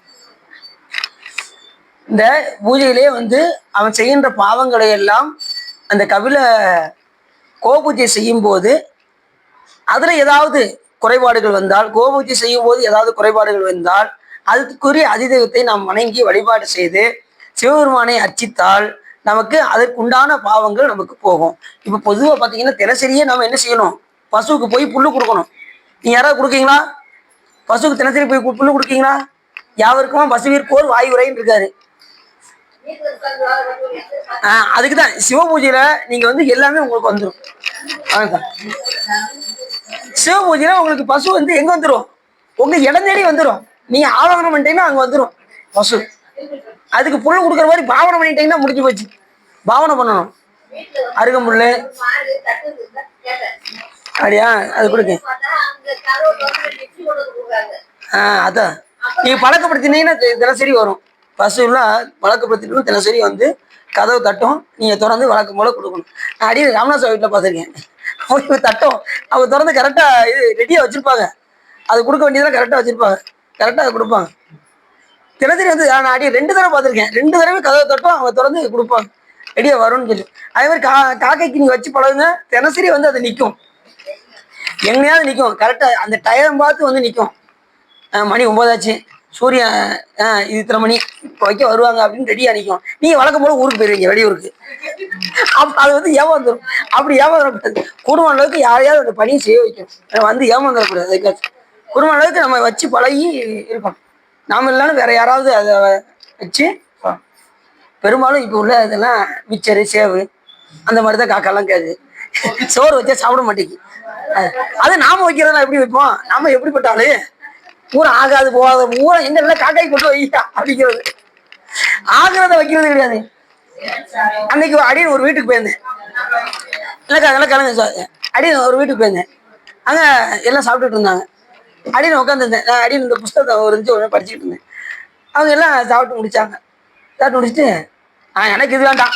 ஒரு ஆளாக சொல்கிறாங்க எனக்கு இது வேண்டாம். எதுக்கு நீங்கள் கவலைப்படுறீங்க? நான் சொல்றேன் அடியை சொல்கிறேன், இன்னும் இவ்வளோ வேஸ்ட்டாக போகுது என்னது எதுக்கு சார்? இருக்கவே இருக்கு காக்கா, காலையில் கொண்டு போய் வச்சா அது பாட்டு சாப்பிடுவோம் அப்படின்னாங்க. ஆகாது போகாது பழைய சோறு இதை பூரா கொண்டு போய் காக்கை. இல்லை அதான் அடியை சொல்லணும்னா புதுசாக கொண்டு போய் வைக்கணும். சாப்பாடு பொங்குறீங்களா, பொங்கி முதல்ல காக்கை கொண்டு போய் வச்சு யாவருக்குமா பசுவிற்கு ஓர் வாயு உரை. பசுவுக்கு கொடுக்கணும். குழம்பு ஊத்தாம வைக்கணும். நீங்க பாத்தீங்களா அவங்க வச்சு பழகிட்டாங்க. அதான் சொன்னேன். இப்பதான் உங்க சொல்லிக்கிட்டு இருந்தேன். இருந்தீங்களா? இருந்தீங்களா? சரி. உங்க வீட்டுல வந்து பசு தட்டும்ல, அதான் சொல்லிக்கிட்டு இருந்தேன். அதான் என்ன சாப்பிட அப்படியா? மத்தெல்லாம் சாப்பிடுது. நம்ம வந்து இங்க கொண்டு போய் வச்சா சாப்பிட மாட்டீங்க. ஆமா. அது ரெண்டாவது நம்மகிட்டே எல்லாம் மொத்தமா வைங்க, நமக்கு மூஞ்சில் அடிச்சிடும். அதுக்கு மொத்தமா கொண்டு போய் வச்சா அதுக்கு மூஞ்சில் அடிச்சிடும்ல. சரி ரைட்டு. அப்ப இது வந்து பூஜையில ரொம்ப முக்கியமானது கோபூஜை. இதய கமலத்தில், அதாவது சிவபூஜையில நல்லா தெரிஞ்சுக்கோங்க, இதய கமலத்தில் சதாசிவமூர்த்தியை தியானம் செய்ய வேண்டும். சதாசிவமூர்த்தி எப்படிப்பட்ட மூர்த்தம்? இப்ப சிவலிங்கத்துல இப்ப நம்ம லிங்கமா பார்க்கோம். லிங்கத்துக்குள்ள சுவாமி பஞ்சமுகத்தோடு இருப்பார். எப்படி இருப்பார்? சதாசிவமூர்த்தியை தியானம் செய்து வாயுவை மறித்து குளிர்ச்சியுடைய நீரில் மருடனாக மூழ்கி இருந்து சிவகாயத்ரி 108 மானகதமாக 3 நாள் ஜெபித்தால் மனத்தால் அந்நிய மனையாளை அணையும் ஆதரவு. யாராவது மாற்றான் மனைவியை விரும்பினால் சதாசிவமூர்த்தியை தியானம் செய்து 108 தடவை என்ன சொல்லணும்? சிவகாயத்ரி மந்திரத்தை சொல்ல வேண்டும்.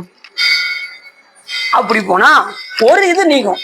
ஒரு பெண்ணை அப்படி பார்த்தா ஒரு பாவம் நீங்கும், ஒரு குற்றம் நீங்கும். நீங்க எண்ணில்லாத பார்த்தீங்கன்னா அத்தனை தடவை சிவகாயத்ரி மந்திரத்தை சொல்லிட்டேன். அது மட்டும் இல்ல, இன்னும் அடுத்து சொல்ல போறாங்க. 3 நாள் உணவு ஒழிந்து மௌனமாய் சிவபூஜையும் ஓமமும் பண்ணி ஜெபமும் முற்கூறிய முறையை செய்து சுவாமி நான் வாக்கினால் செய்த குற்றத்தில் ஒன்று போக வேண்டும். வாக்கினால் செய்த குற்றம் போகணும். ரெண்டாவது மனதால் செய்த குற்றம் அது ஒண்ணு. ரெண்டாவது ஒன்னொன்னு சொல்றப்ப அழுக்கையும் கோலும் பொய் பேசுறது, கோல் சொல்றது, வாதம் பேசுறது, மற்றவங்கள்ட்ட வாதம் சொல்றது, வாக்கினால மற்றவர்களை பத்தி குறை சொல்வது, 6வது பாவியலாக கூறிய 4 வகை குற்றத்தில் ஒன்று போகும். இத்தனை செஞ்சா ஒரு குற்றம் போகும். எதை செஞ்சா? சாமிக்கு மௌனமாக இருந்து சிவபூஜை செய்து ஓமம் பண்ணி ஜெபம் செய்து முறையே சாமி நான் வாக்கினா செய்த குற்றத்தை போக்க வேண்டும் சொன்னா ஒரு குற்றம் போகும். ரெண்டாவது அதுக்கு முன்னாடி என்ன செய்யணும்? சிவகாயத்ரி மந்திரத்தை 108 தடவை ஜெபம் செய்யணும். அப்படின்னா மாற்றான் உணவை விரும்பின அந்த பாவம் ஒண்ணு போகும். அடுத்து சொல்றாரு, முற்கூறிய மந்திரத்தை 3 நாள் உபவாசியா இருந்து 3 நாள் பட்னியாக இருந்து சந்தியா காலங்கள் தேறு மூழ்கி நியமம் செய்து ஜலத்தை புசித்து மௌனியாய் மாதர் கலவியை பொருந்தாமல் சிவத்தியானம் செய்து முற்கூறிய மந்திரத்தை உறுதியாக ஜெபித்தால் அந்த அழுகையும் கோலும் மற்றவர்கள் கோல் சொல்றதோ மற்றைய மனையால் தோலை தழுவுதலும் வருகின்ற குற்றம் நீங்கும். மௌனமா இருக்கணும். எத்தனை நாள்? 3 நாள் மௌனமா இருக்கணும். 3 நாள் உபகாசியாக இருந்து நீரில் மூழ்கி நியமம் செய்து நித்திய கடமைகளை முடித்து ஜலத்தை மட்டுமே புசித்து, சாப்பாடு ஆகாரம் இல்லாம ஜலம்னா நீரை மட்டுமே புசித்து. நல்லா கவனமா கேட்கீங்களா? ஏன்னா இதை வந்து நீங்க புரிஞ்சுக்கிடணும். ஏன்னா சிவதர்மோத்திரம் நமக்கு வாழ்வியல் ஆதாரமாகிய நூல். இதை நம்ம கடைபிடித்தால்தான் நாம அடுத்து மீண்டும் தவறு செய்ய மாட்டோம். அதுக்காக தான் இந்த நூல் எடுத்தது. முதல்ல அடியாரா இருந்தால் முதல்ல தவறு செய்வதற்கு நாம அஞ்சணும். அதுக்கு அதனாலதான் இந்த நூல் எடுத்து. அதனால இதெல்லாம் நல்லா தெரிஞ்சுக்கோங்க. இந்த மாதிரி குற்றங்கள்லாம் வந்தா இந்த மந்திரங்களை சொல்ல வேண்டும் என்று தெரிந்து. ரெண்டாவது, அந்த குற்றம் வராம பார்த்து கொள்ள வேண்டும். முதல்ல குற்றம் எதுக்கு எடுத்தாலும் வழக்கம் போல இந்த சிவ தர்மோத்திரத்துல நூல் இருக்குங்க, அதை பார்த்து படிச்சுட்டு அந்த மந்திரத்தை சொன்னா போதும் அப்படின்னு நினைச்சிடக்கூடாது. குற்றத்துக்கு இந்த மந்திரத்தை சொல்லி நம்ம சரி கட்டிடுவோம் அப்படின்னு எப்பயுமே நினைக்க கூடாது. ரெண்டாவது, இந்த பாவம் செய்தால் இந்த நன்மையை வச்சு அதை அடிச்சிடலான்னு மட்டும் தயவு செய்து நினைச்சிடக்கூடாது, நினைக்கக்கூடாது.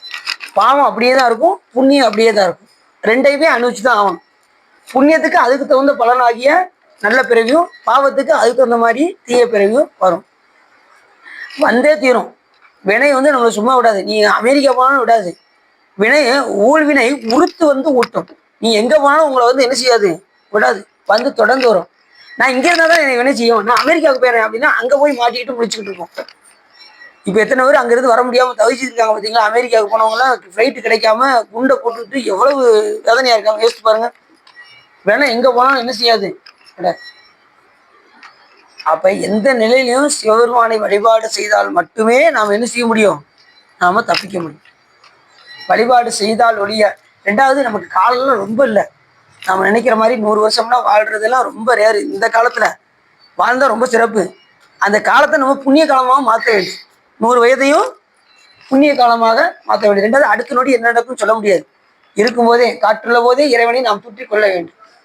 தூற்றினால் நமக்கு நல்லது, தூற்றலைன்னா சாமிக்கு நல்லது. அப்படிங்கிற சாமிக்கு நல்லது கிடையாது. ஏன்னா சாமி எல்லா உயிரும் கடை தேர்த்த வேண்டும் தான் சிவபெருமான் விரும்புகிறார். அவர் எந்த உயிருக்கும் பாரபட்சமின்றி ஒரே அருள் தான் அவர்கிட்ட. அப்படி பொல்லாதன சொன்ன இருமல் முதலான உண்டான அக்குற்றம் போகும்படி 21 பிரகாரம் பிரணவத்தை உச்சரித்து பிராணாயாமம் செய்க. சூத்திரர்கள் சதாசிவமூர்த்தியை தியானம் செய்து பிரணவத்தை நீக்கி பஞ்சாட்சரத்தை உச்சரித்து பிராணாயாமம் செய்க. இருமல் முதலான, இருமல் வந்தா கூட என்னதான் குற்றமா? இருமல் வந்தாலே குற்றமா? அதுவே பாவம் செஞ்சதுனாலதான் இருமல் வருதான். அதுதான் இவர் நம்ம ஞானசம்பந்தபுரமா அருமையா சொன்னார். தும்மல் இருமல் தொடர்ந்த போதினும் வெம்மை நரகம் விளைந்த போதினும் எம்மை வினையடர்த்து எய்தும் போதினும் அம்மையனும் துணை அஞ்செழுத்துமே. அஞ்செழுத்த சொன்னா தும்மல் இருமல் தொடர்ந்த போதினும் வெம்மை நரகம் விளைந்த போதினும் இம்மை வினையடர்த்து எய்தும் போதினும் அம்மையினும் துணை அஞ்செழுத்து சொல்லிக்கிட்டே இருக்கும். நமச்சிவாயத்தை சொன்னா போகும். ரெண்டாவது, இதுல என்ன சொல்ல வர்றாரு அப்படின்னா,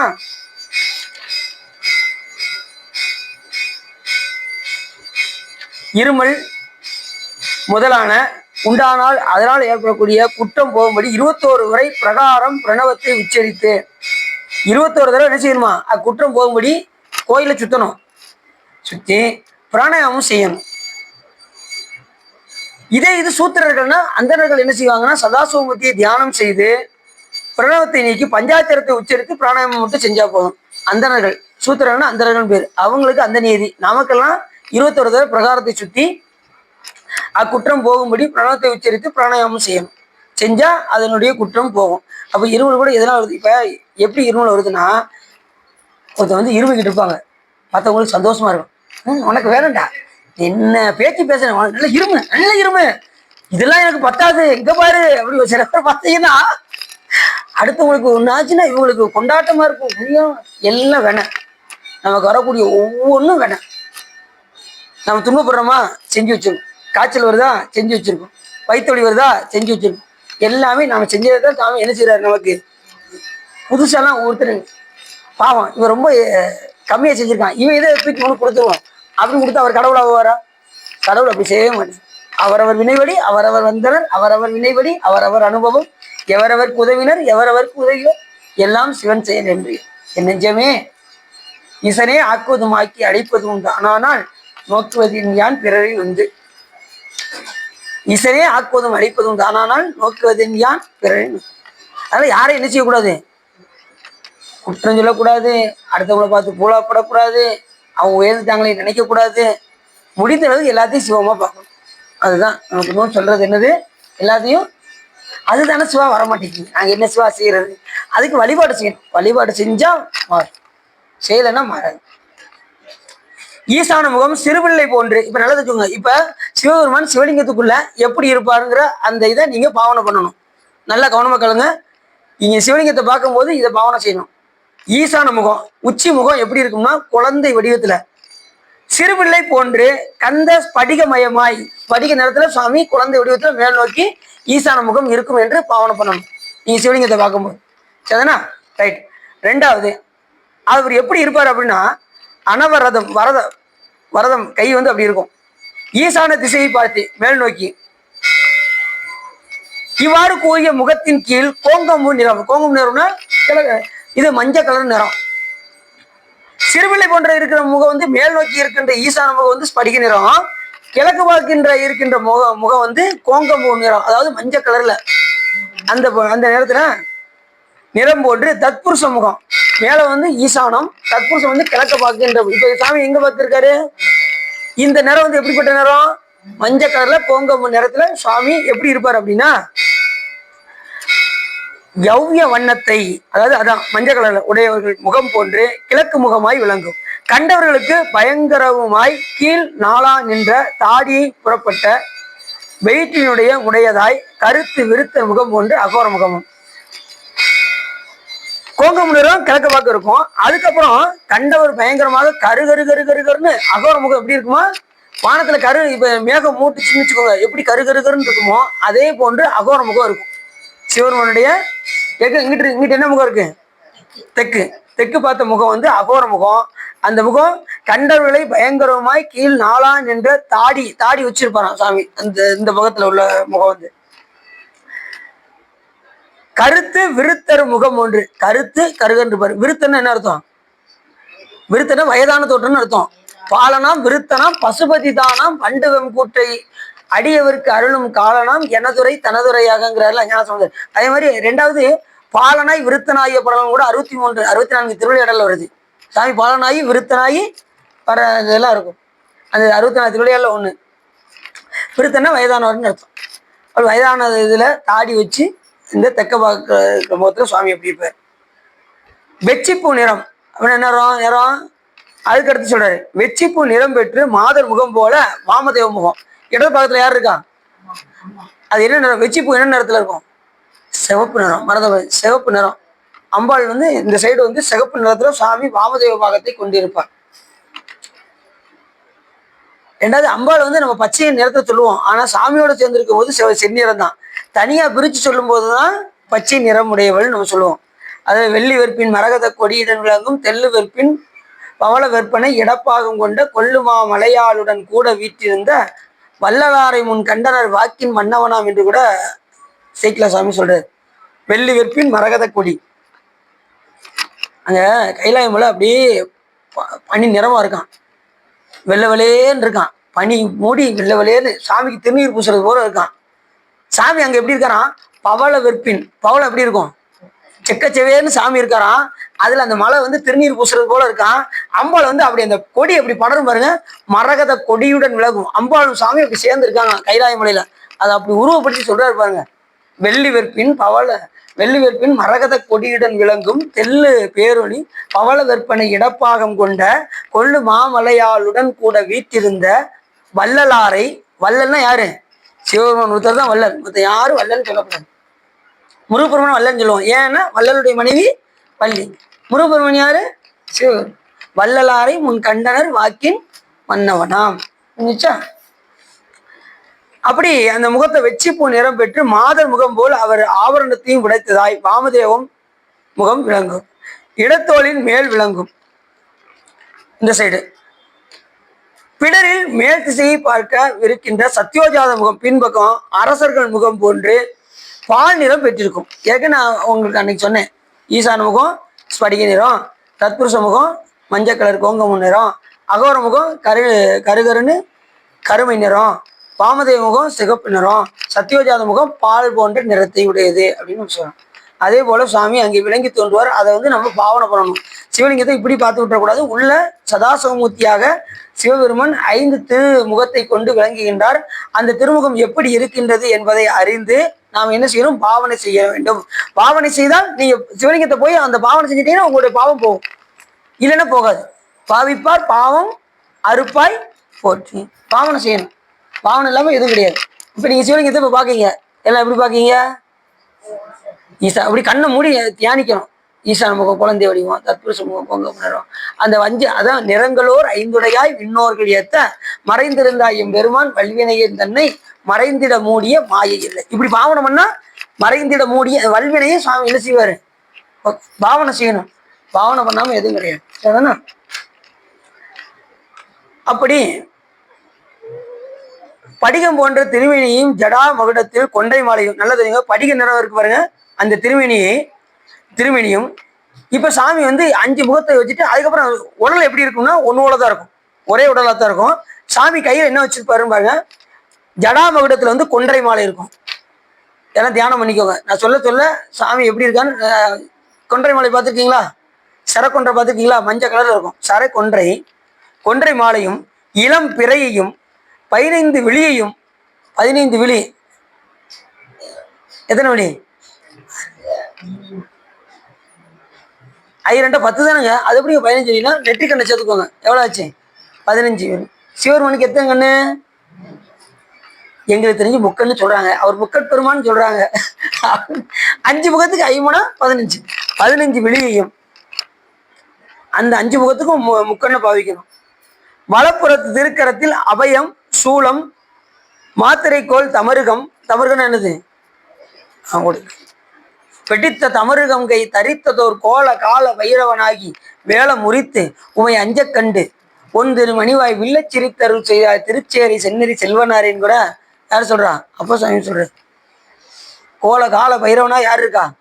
சிவபெருமானே இருக்காரு. கையில தமருகம் இருக்குமா? வெடித்த தமருகங்கை தரித்ததோர் கோல கால பைரவனாகி வேலை முறித்து, வேலத்தை உரிக்கும் போது உமையை அஞ்சினாங்களாம். அப்படியே 5 ஓடுனாங்க. உமை அஞ்ச கண்டு 1 மணிவாய் வில்ல சிரித்து அருள் செய்தார் திருச்சேரை சென்னறி செல்வன். அங்கே பைரவருக்கு ரொம்ப சிறப்பு. திருச்சேரைங்கிற ஊரில் போய் பார்த்தீங்கன்னா தெரியும். ஏற்கனவே நம்ம போனோமே, திருச்சேரைக்கு போனோட்டோம். திருவாரூர் போகும்போது போனோம், வாஞ்சியம் எல்லாம் போயிட்டு போனோம்.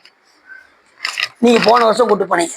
இந்த வருஷம் இனிமேல் போனாதான் அந்த கோயிலுக்கு போனோமா என்னங்க, நான் இனிமேல் தான் நோட்ஸ் எடுத்து பார்க்கணும் அப்படிங்கிறது. சரி சரி, இன்னட்ட ஒரு நாள் தான் போட்டு சொன்னாங்களா? திருவாரூருக்கு சொல்லலையா? சொல்லியிருப்பாங்களே. சிவா சொல்லலையா? சிவா இன்னும் 3 வாரம் இருக்கு, அந்த நேரத்தை சொல்லிக்கலாம்னு நினைக்கிறேன் அப்படின்னு நினைச்சிருப்பாங்க நினைக்கிறேன். சரி,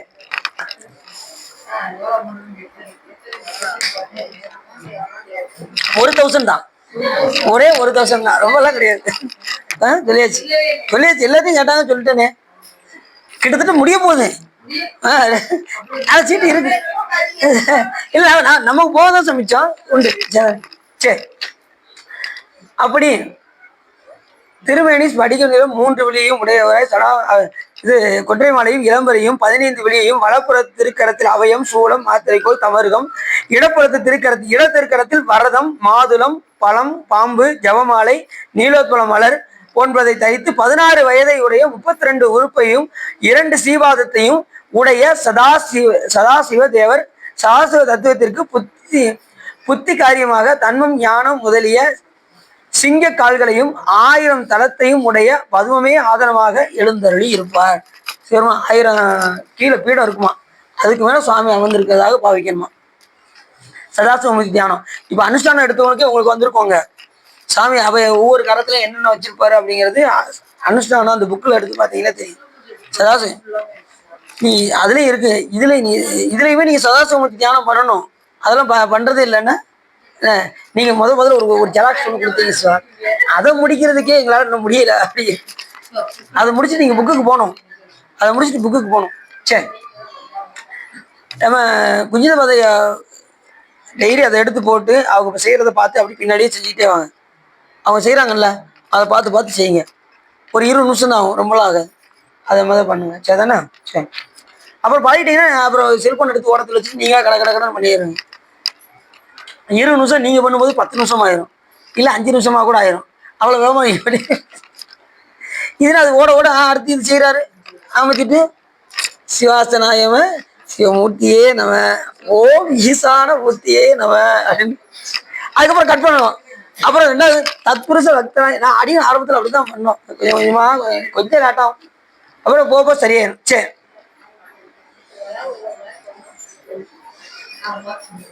அப்படி திருமேனி படிகம் போன்று 3 ஒளியையும் உடையவராய் சடாமரத்தில் சந்திரனையும் வலப்புறத்தில் சூலம் வரதம் இடப்புறத்தில் ஜெவமாலை அவையும் இவைகளை தரித்து கிருபை உடையவராக ஈசான தேவர். ஈசான தேவருக்கு மட்டும் எப்படி இடப்புறத்துல ஜெவமாலை, ஜடாமரத்தில் சந்திரன், வலப்புறத்தில் சூலம் வரதம் ஜெவமாலை அபயம் தரித்த உடையவராய் 3 வெளியை மட்டும் உடையவராய் ஈசான முகத்துல சுவாமி அப்படி வாங்குவார். அவருக்கு தாழ்ந்திருக்க தத்புருஷ தேவர் கோங்கமும் நேரத்தையும் 3 வெளியையும் வலப்புறத்தில் சூலம் வரதம் இடப்புறத்தில் ஜெவமாலை அபயம், அபயகஸ்தம்னு இந்த இருக்குல்ல, இதுதான் அபயகஸ்தம். இப்படி அபயகஸ்தத்தை காட்டுற ஒரே சாமி யாருன்னா சிவபெருமான் தான். மற்றதையும் வச்சிருக்கோம், நீங்க கவலைப்படாதீங்கப்பா நான் காப்பாத்துறேன்னு வச்சிருக்கோம். ஆனா அவருக்காக காப்பாற்ற முடியுமான்னா கிடையாது. சிவபெருமான்கிட்ட கேட்டுதான் அருளை வழங்க முடியும். அந்த தெய்வமே நினைச்சா கூட என்ன செய்ய முடியாது, வேற உருவம் எடுத்து மாற முடியாது. சிவபெருமானை தியானித்தாதான் அவன் உருவம் மாற முடியும். இப்ப திருமாலே அங்க போய் வளர்றதுக்கு என்ன பண்ணாரு, பாவன வடிவம் இருக்கும்போது கைலாயமனை தியானித்து தியானித்து தான் வளர்ந்தார். ஒவ்வொரு இதுலையும் அவர் வளரும் போது அந்த விஸ்வரூபம் எடுக்கிற கூட ஈசான தியானம் பண்ணி தான் அவர் என்ன பண்ணுவாராம், விஸ்வரூபத்தை எடுப்பாராம். நீங்க பகவத்கீதை எடுத்து பார்த்தீங்கன்னா தெரியும், ஈசான தியானம் செய்து மகாவிஷ்ணு இது விஸ்வரூபம் எடுத்தார் அப்படின்னு வரும்.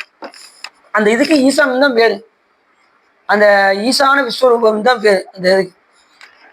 அப்படி அப்படி எல்லாத்தையும் கொடுக்கக்கூடியாருன்னா சிவபெருமான் ஒருத்தர் தான். அவரை தான் தியானம் பண்ணணும், அவர் தான் எல்லாமே, எல்லாம் தரும்கான் அவர் ஒருத்தர் தான்.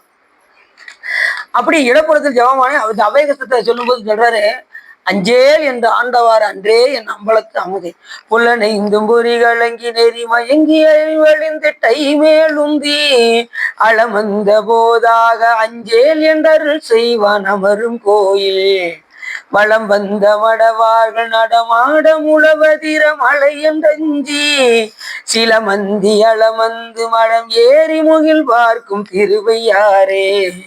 இப்படிதான் பாடுவீங்களா, வேற மாதிரி பாடுவீங்களா?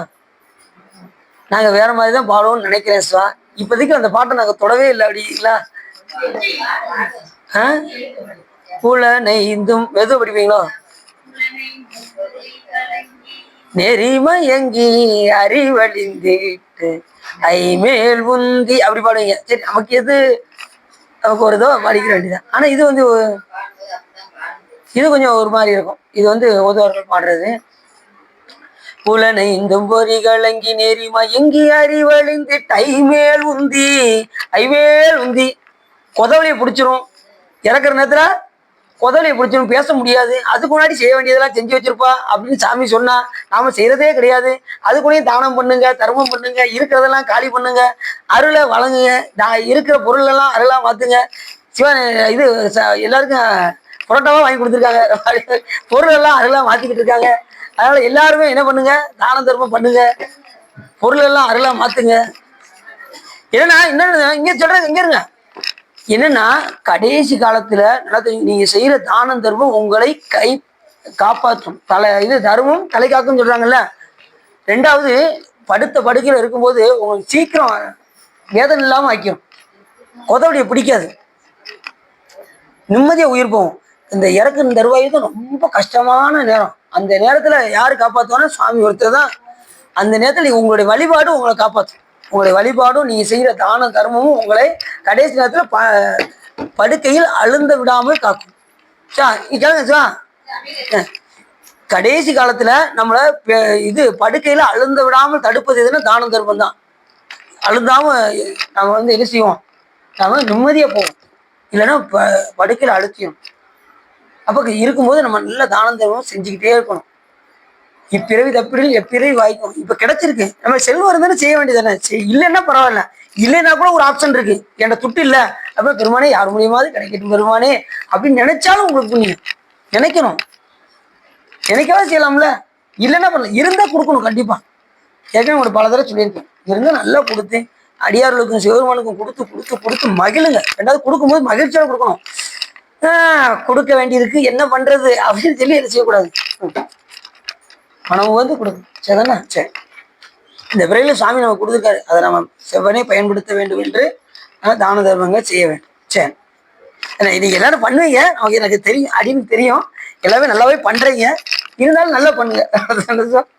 சரி, இதெல்லாம் ஏன் நம்ம திரும்ப திரும்ப சொல்றோம்னா எல்லா நூல்களுமே அதுதான் சொல்லுது. அறமே கடவுள் உலகேத்தும் அப்படின்னு கூட சொல்லுது. அறமே அறம் செய்ய விரும்புன்னு கூட சொல்லல, அறம் செய்யும் கூட சொல்லல, அறம் செய்ய விரும்புன்னு தான் முதல் சொன்னாங்க.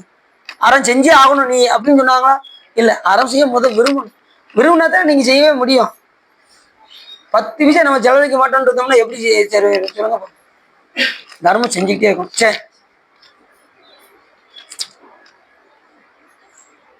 அடுத்து எரிசடை அக்னி ஜுவாலை போன்ற குஞ்சியுடைய சடை கபால் நிறை மாலை என்றது பிரம்ம விஷ்ணுக்கள் கபாலத்தை எழுவும் காக்கி கோத்து முழங்கால் வரையும் தரிக்கு மாலை முன் உடல் திருவிருத்த 8 புயமாக தியானம் கூறியதை உரைத்து வென்றால் விருத்தம் என்று கூறினார். இது என்ன சொல்றாருன்னா, சாமி ஒவ்வொரு மார்புலையும் அந்த தலைமாலை அணிஞ்சிருக்காருல, பிரம்மா விஷ்ணுக்களுடைய அந்த தலைமாலை அணிஞ்சிருக்கிறதெல்லாம் பாவனை பண்ணணுமா. சிவன் ஒவ்வொரு மண்டையோட அணிஞ்சிருக்காரா, நம்ம சாமி பார்த்தாலே எல்லாம் கொஞ்சம் பயப்படுவாங்க. அந்த பயம் இருக்கணும். சாமியை பார்க்கும்போது என்ன இருக்கணும்? ஒரு பயம். மண்டையோட அணிஞ்சிருக்காருயா, அது யாரோட மண்டையோடு? ஒவ்வொரு பிரம்மாவும் விஷ்ணுவையும் சாமி அவங்க காலம் முடிஞ்சதும் சாமி மண்டையோடாக அணிந்து கொள்வார். எதுக்காக அணிஞ்சிருக்காரு? நான் பழைய இடத்துல சொல்லியிருக்கேன், சொற்பொழிலும் நிறைய தடவை சொல்லியிருக்கேன். எதுக்காக சிவபெருமான் மண்டையோட அணிஞ்சிருக்காரு? அவர் அணியன்னு அவசியம் கிடையாது. தலைமாலை தலைக்கு அணிந்தது என்ன அப்படின்னு ஒரு பாட்டு பாடுறாரு. தலையே நீ வணங்காய் தலைமாலை தலைக்கு அணிந்து, தலைமாலையே தலைக்கு அணிஞ்சிருக்காரு. எதுக்கு அணிஞ்சிருக்காரு? இதுக்கு ஒரு உதாரணம் சொன்னேன்.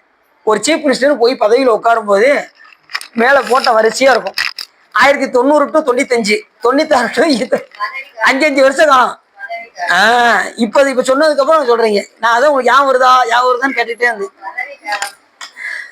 அப்ப சுவாமி இந்த தலைமாலை அணியும் போது பிரம்மாவோ விஷ்ணுவோ அந்த பதவியில இருக்கும்போது சிவபெருமானோ அப்படி பார்ப்பாங்க, ஆகா எத்தனையோ பேர் மண்டையோட போயிட்டாங்க, அவன் இருக்கும்போது இந்த படைத்தல் தொழிலையும் காத்தல் தொழிலையும் சிறப்பாக செய்ய வேண்டும் என்று அவர்கள் அந்த பதவியில் அமர்வார்கள். அதுக்காக தான் அவங்களுக்கு காட்டுறதுக்காக தான் சுவாமி என்ன பண்றாரு? தலைமாலையை அணிந்திருக்கின்றார். ஏன் கண்டத்தை மறைக்கல சாமி? கண்டத்தை ஏன் கருகருன்னு வச்சிருக்காரு? நீலகண்டமா ஏன் வச்சிருக்காரு?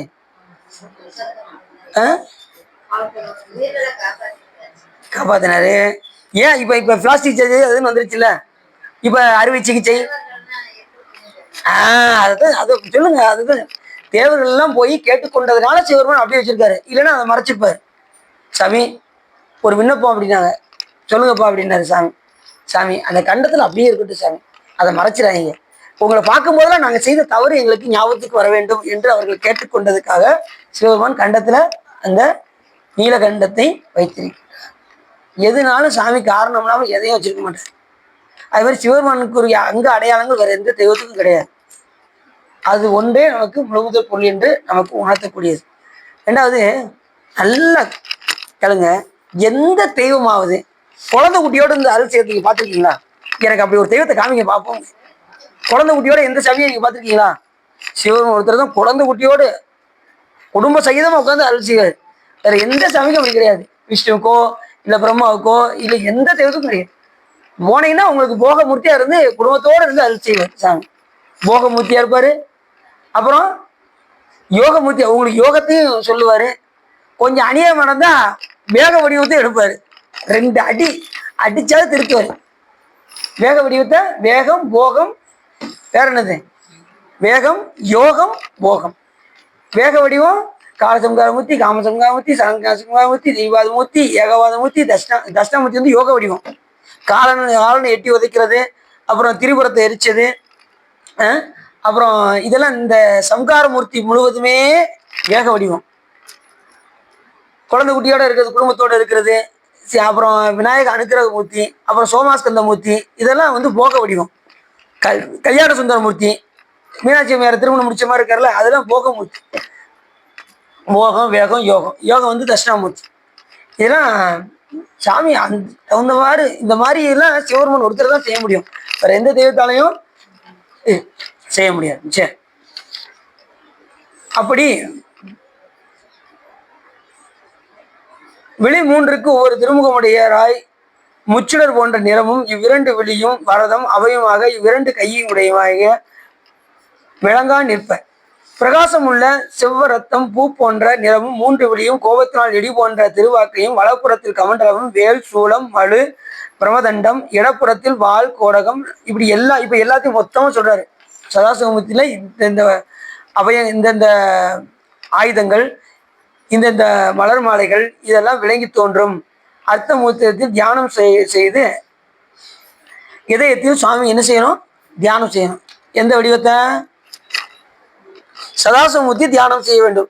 சதாசிவமூர்த்தி தியானம் செஞ்சால் நம்முடைய குற்றங்கள் எல்லாம் போகும். நாம் செய்த என்னென்ன குற்றம் செஞ்சிருக்கோமோ அதெல்லாம் சதாசிவமூர்த்தி தியானம் செய்தால் போகும். ரெண்டாவது சிவபூஜையில முக்கியமா சதாசிவமூர்த்தி தியானம்.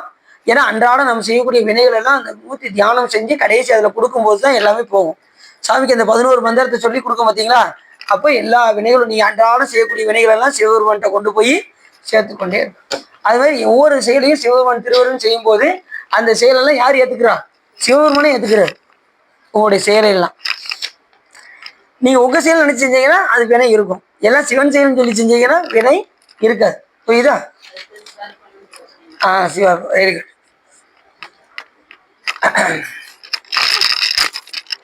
இப்ப சாமி வந்து பாத்தீங்கன்னா சாமி எவ்வளவு கருணையுடையன்னா நமக்கு இந்த பிரபஞ்சத்துல போய் நல்லா கவனமா கேட்கணும். ஏன்னா இது ரொம்ப முக்கியமானது. இப்ப இந்த பிரபஞ்சத்துல போய் நீ வாழ்ந்துட்டு வாப்பா அப்படின்னு நம்மளை இங்க அனுப்பிச்சுட்டு இருக்க. இப்ப நீங்க உங்க குழந்தைய வந்து ஒரு 6ஆம் கிளாஸ் ஸ்கூல்ல போய் சேர்க்குறீங்க. 6ஆம் கிளாஸ் சேர்க்கும் போது உங்களுக்கு என்ன யோசனை வரும்? எப்படியாவது 12 பிடிச்சிட்டு இவன் வெளியில வரணும் அப்படின்னு நினைப்பு இருக்குமா இருக்காதா? இருக்குமா இருக்காதா? 12 முடிச்சதுக்கு அப்புறம் காலேஜில் போய் சேர்த்தது 3 வருஷம் எப்படியாவது முடிச்சுட்டு பையன் வந்துடணும் இருக்குமா இருக்காதா? அதுக்கப்புறம் பிஜி முடிச்சுட்டு யூஜி முடிச்சுட்டு பிஜி அதை ஒரு 2 வருஷம் முடிச்சுட்டு சீக்கிரம் வந்துட மாட்டோமா நினைக்கிறோம்ல. அதே போல சிவபெருமான் நம்மளை என்ன செய்யறா தெரியுமா? இந்த பிரபஞ்சத்துல நம்மளை விட்டுட்டு என் பையன் எல்லாத்தையும் அனுப்பிச்சு சீக்கிரம் நம்ம கிட்ட வந்துட மாட்டானா அப்படின்னு சாமி இங்க பிரபஞ்சத்துக்கு அனுப்பிச்சு விட்டா நாம மேலும் மேலும் மேலும் வினையை பெருக்கி அவர்கிட்ட போகாம இங்கேயே உட்காந்து அவர் சீக்கிரம் நம்ம தான் ஃபெயில் ஆகிட்டே இருக்கோமே. வேற எங்கிட்டு கூடி போகிறது? பாஸ் ஆனால் தானே போக முடியும். இப்போ 6ஆம் கிளாஸ் போய் சேர்த்தோம்னா சில பிள்ளைலாம் பார்த்தோம்னா வாத்தியெல்லாம் மாறி போயிடுவாங்க. பிள்ளைங்க அதே கிளாஸ்ல உட்காந்துட்டு இருப்பாங்க. எங்களுக்கு அடியன் படிக்கும்போது கூட ஒருத்தர் 5 வருஷமா 7ஆம் கிளாஸ் படிக்கும்போது ஒருத்தர் நல்லா ஸ்போர்ட்ஸாக இருப்பாங்க. அடியன் நம்ம கூட நான் ஒரு புட்டக்க தெரியாம மாதிரி இருப்பேன். நான் அப்பயே ரொம்ப குட்டையாக தான் இருப்பேன். முன்னாடி தான் என்னை உட்கார வைப்பாங்க. என்ன சார் என்னை மட்டும் முன்னாடி உட்கார எதுனால கேள்வி அவ்வளோ தான் கேட்பாங்க. இருந்துச்சு சொல்லு அப்படிப்பாங்க. அதையும் வாத்தியார் பார்த்தீங்கன்னா நம்மள புட்டக்கத்திற்கு எந்திரி அப்படிப்பாரு. சார் சொல்லுங்க சார் அப்படிவேன். அப்படியே சொல்லுவாரு. இதுல மறைக்கிற சொன்ன இருக்கேன். அப்படிதான் இருப்பேன். குட்டையா தான் இருப்பேன். இப்பயும் குட்டையா தான் இருக்கேன். புட்டக்கத்திற்கு எந்திரி அப்படிப்பாரு. என்னதான் கேள்வி கேட்கணும் சார்? நீதான் முன்னாடி இருக்கேன். ஒன்றதான் முதல்ல கேட்கணும் அப்படிப்பாரு. அதுக்கப்புறம் ஒரு நாள் நான் பின்னாடி போய் இந்த வளர்த்தியா இருப்பாங்களா அவங்க பின்னாடி போய் உட்காந்துக்கிட்டேன். இவன் எங்க காணோம் ஆளை கேட்பாரு. 7ஆம் கிளாஸ் படிக்கும் போது சார் அவன் பின்னாடி உட்காந்துருக்கான் சார் அவனுக்கு கூப்பிடு அப்படிம்பாங்க. அடினா அடி உரிச்சு எடுத்துட்டாங்க. உண்மையிலே நல்ல வாத்தியார் அப்படிதான் இருக்கணும். அடிக்கணும். அடிச்சாதான் பிள்ளைய திருந்தணும். இல்லைன்னு திருந்து அது தொங்க விட்டு அடிப்பாங்க. இதுல தொங்க விட்டுருவாங்க. காலை கீழே ஒண்ணா அந்த மொழியிலே அடிச்சுக்கிட்டே இருப்பாங்க. கீழே காலை வைக்கக்கூடாது. அப்புறம் வேலை தாங்க முடியாம கீழே ஊனிடுவேன். நான் கூட 2 வடி வாங்கிக்கணும் அப்படின்னு எல்லாரும் தொங்க முடியல அப்படின்னு நல்லா அடி வாங்கிக்கிறது. உட்காருப்போம் அப்படிம்பாரு. அதுலயும் வாத்தியார் வந்து இந்த வாட்சியை கழட்டிட்டான்னு பயப்படும். ரொம்ப வாட்சியை ரொம்ப அடிக்க போறான்னு அர்த்தம். வாட்சியை கழட்டி வச்சுட்டு புறம்பு எடுப்பாரு. கதி கலங்கிரும். அப்படின்னா அப்படி பயம் இருந்து படிச்சாதான் படிக்க முடியும். இல்லைன்னா படிக்க முடியும். இப்ப உள்ள பிள்ளைங்க எங்க நீங்க வாட்சி கட்டா நீ மட்டும் வாட்சி கட்டு என்ன பெரியா பெறப்படுத்த என்ன பெற முடியும்? அடி அடி அடிக்காத இதெல்லாம் வாத்தியார் கம்ப்ளைண்ட் பண்றது. வாத்தியாரே கம்ப்ளைண்ட் பண்றது. ஹெட் மாஸ்டர் போய் சார் ரொம்ப ரொம்ப அடிக்கிறாங்க கொஞ்சம் கேட்டு வைங்க அப்படின்னு ஹெட் மாஸ்டர்கிட்ட போய் கம்ப்ளைண்ட் பண்றது. இல்லைன்னா என் பிள்ளை நீங்க எப்படி அடிக்கலாம்னு பேரண்ட்ஸே போய் கேட்கறாங்க அப்படின்னு ஆகி போகுது. சரி ரைட்டு இருக்கட்டும் எல்லாம் பெருமாள். அப்படி ரெண்டாவது சாமி இந்த பிரபஞ்சத்தில் நம்ம விட்டுருக்காங்கன்னா நம்ம என்ன செய்யணும்? நம்ம முடிந்த அளவுக்கு நாம சிவபுண்ணியங்களை பெருக்கி நாம பெருமாளுடைய திருவடியை அடைவதற்குண்டான வாய்ப்பை நாம தேடிக்கொள்ள வேண்டும். சாமி எப்பயோ எவ்வளவோ கருணை செய்யறாரு, நாம தான் அதை உணராம ஆச்சே. இதுக்காக உள்ளம் நிறைந்து வகை சிறந்து இந்த எல்லாரும் ஒரு மாதிரி அங்க பார்க்கவே நம்ம பார்க்க வேண்டியிருக்கு. ஓ மணி ஆயிடுச்சு. ஆமா அதான் பேசலாங்களா, எடுத்துருவோமா? சிவா எங்களுக்கு நிறைய வேலை இருக்கு சிவா. சரி, இதுக்காக உள்ளம் நிறைந்து வகை சிறந்து இந்த சிவ தர்மத்திரத்தை நீங்க கேட்டேன்னா உங்களுடைய வல்வினை கரைந்து திருவள் உரையும் என்று சொல்லி திருப்பூர் வாரி அடியின் உரையை பேசுகின்றேன். சிற்றமும் எருவாய் கருவாய் தனிலே உருவாய் இதுவே பயிராய் விளைவாகி இவர் போய் அவராய் அவர் போய் இவராய் இதுவே தொடர்வாய் வெறி போல ஒரு தாயிரு தாய் பல கோடிய தாய் உடனே அவமா அழியாது ஒரு கால் முருகா பரமா குமரா உயிர்காயன போத அருள்தாராய் முருகாயன ஓதர மோது அடியார் முடிமேல் இணைத்தாள் அருள்வோனே முனிவோரமரோ முறையோ எனவே முதுசூரர் மேல் விடும் வேளா திருமால் வீரமாரியாதவசீர் சிறுவா திருமால் மருகோனே செழுமாமதில் சேர் அழகார் பொழில் சூழ் திருவிழியில் வாழ் பெருமாளே முருகாயன போதர மோது அடியார் முடிமேல் இணைத்தாள் அருள்வோனே. கைலாய் ஒரு விஞ்ஞான போத நெறிகாட்டும் என்னை வைகண்டான் சந்ததிக்கோர் விஞ்ஞான பானுவாயில் விலாரம் பொழில் திருவாவூர் தெரிவாள் குரு நமச்சிவாய தேவன் சைலாதி மரபடிவன் திருவரவு நீடூழி தரைகமாதும் வான்முகில் வளாது வேகம் அலைவலம் துறக்க மன்னன் கோன்முறை அரசு செய்ய குறைவில்லாத தீர்கள் வாழ்க நான்முறை அரங்கள் பொங்க நற்றமும் வேள்வி மல்க மேன்மைகள் சைவ நீதி விளங்குக உலகமெல்லாம் பவப்பெரும் கடலை கடந்திருந்ததற்கு பரமன் வகுத்த அருள் நெறியை ஓப்புடன் உயிர்கள் கடைபிடித்து உயவுதவும் துரசை ஆதீனத்தில் தவப்பிரகாசம் தரணியில் எங்கும் தன்னுள் செங்கோல் வச்சியம் சிவப்பிரகாச தேசிகன் மலத்தால் சென்னியில் கொண்டு போற்றுதுவேன் மையம் நேடுக மாமலை பண்ணுக மெய் விரும்பிய அன்பர் விளங்குக சைவ நன்னறிதான் தலை தோங்குக தெய்வன் திருநீர் சிறக்கவே திருச்சிற்றம்பலம் நம்ம பார்வதி பதையே இதுவனே போற்றி வெற்றிவேல் உங்களுக்கு திருச்சிற்றம்பலம் தில்லையம்பலம் பொன்னம்பலம் அருணாச்சலம் ஏழாம் பரிசு அது யாரும் அமுது யாரும் அமுதுங்க அமுத்துங்க சார் யாராவது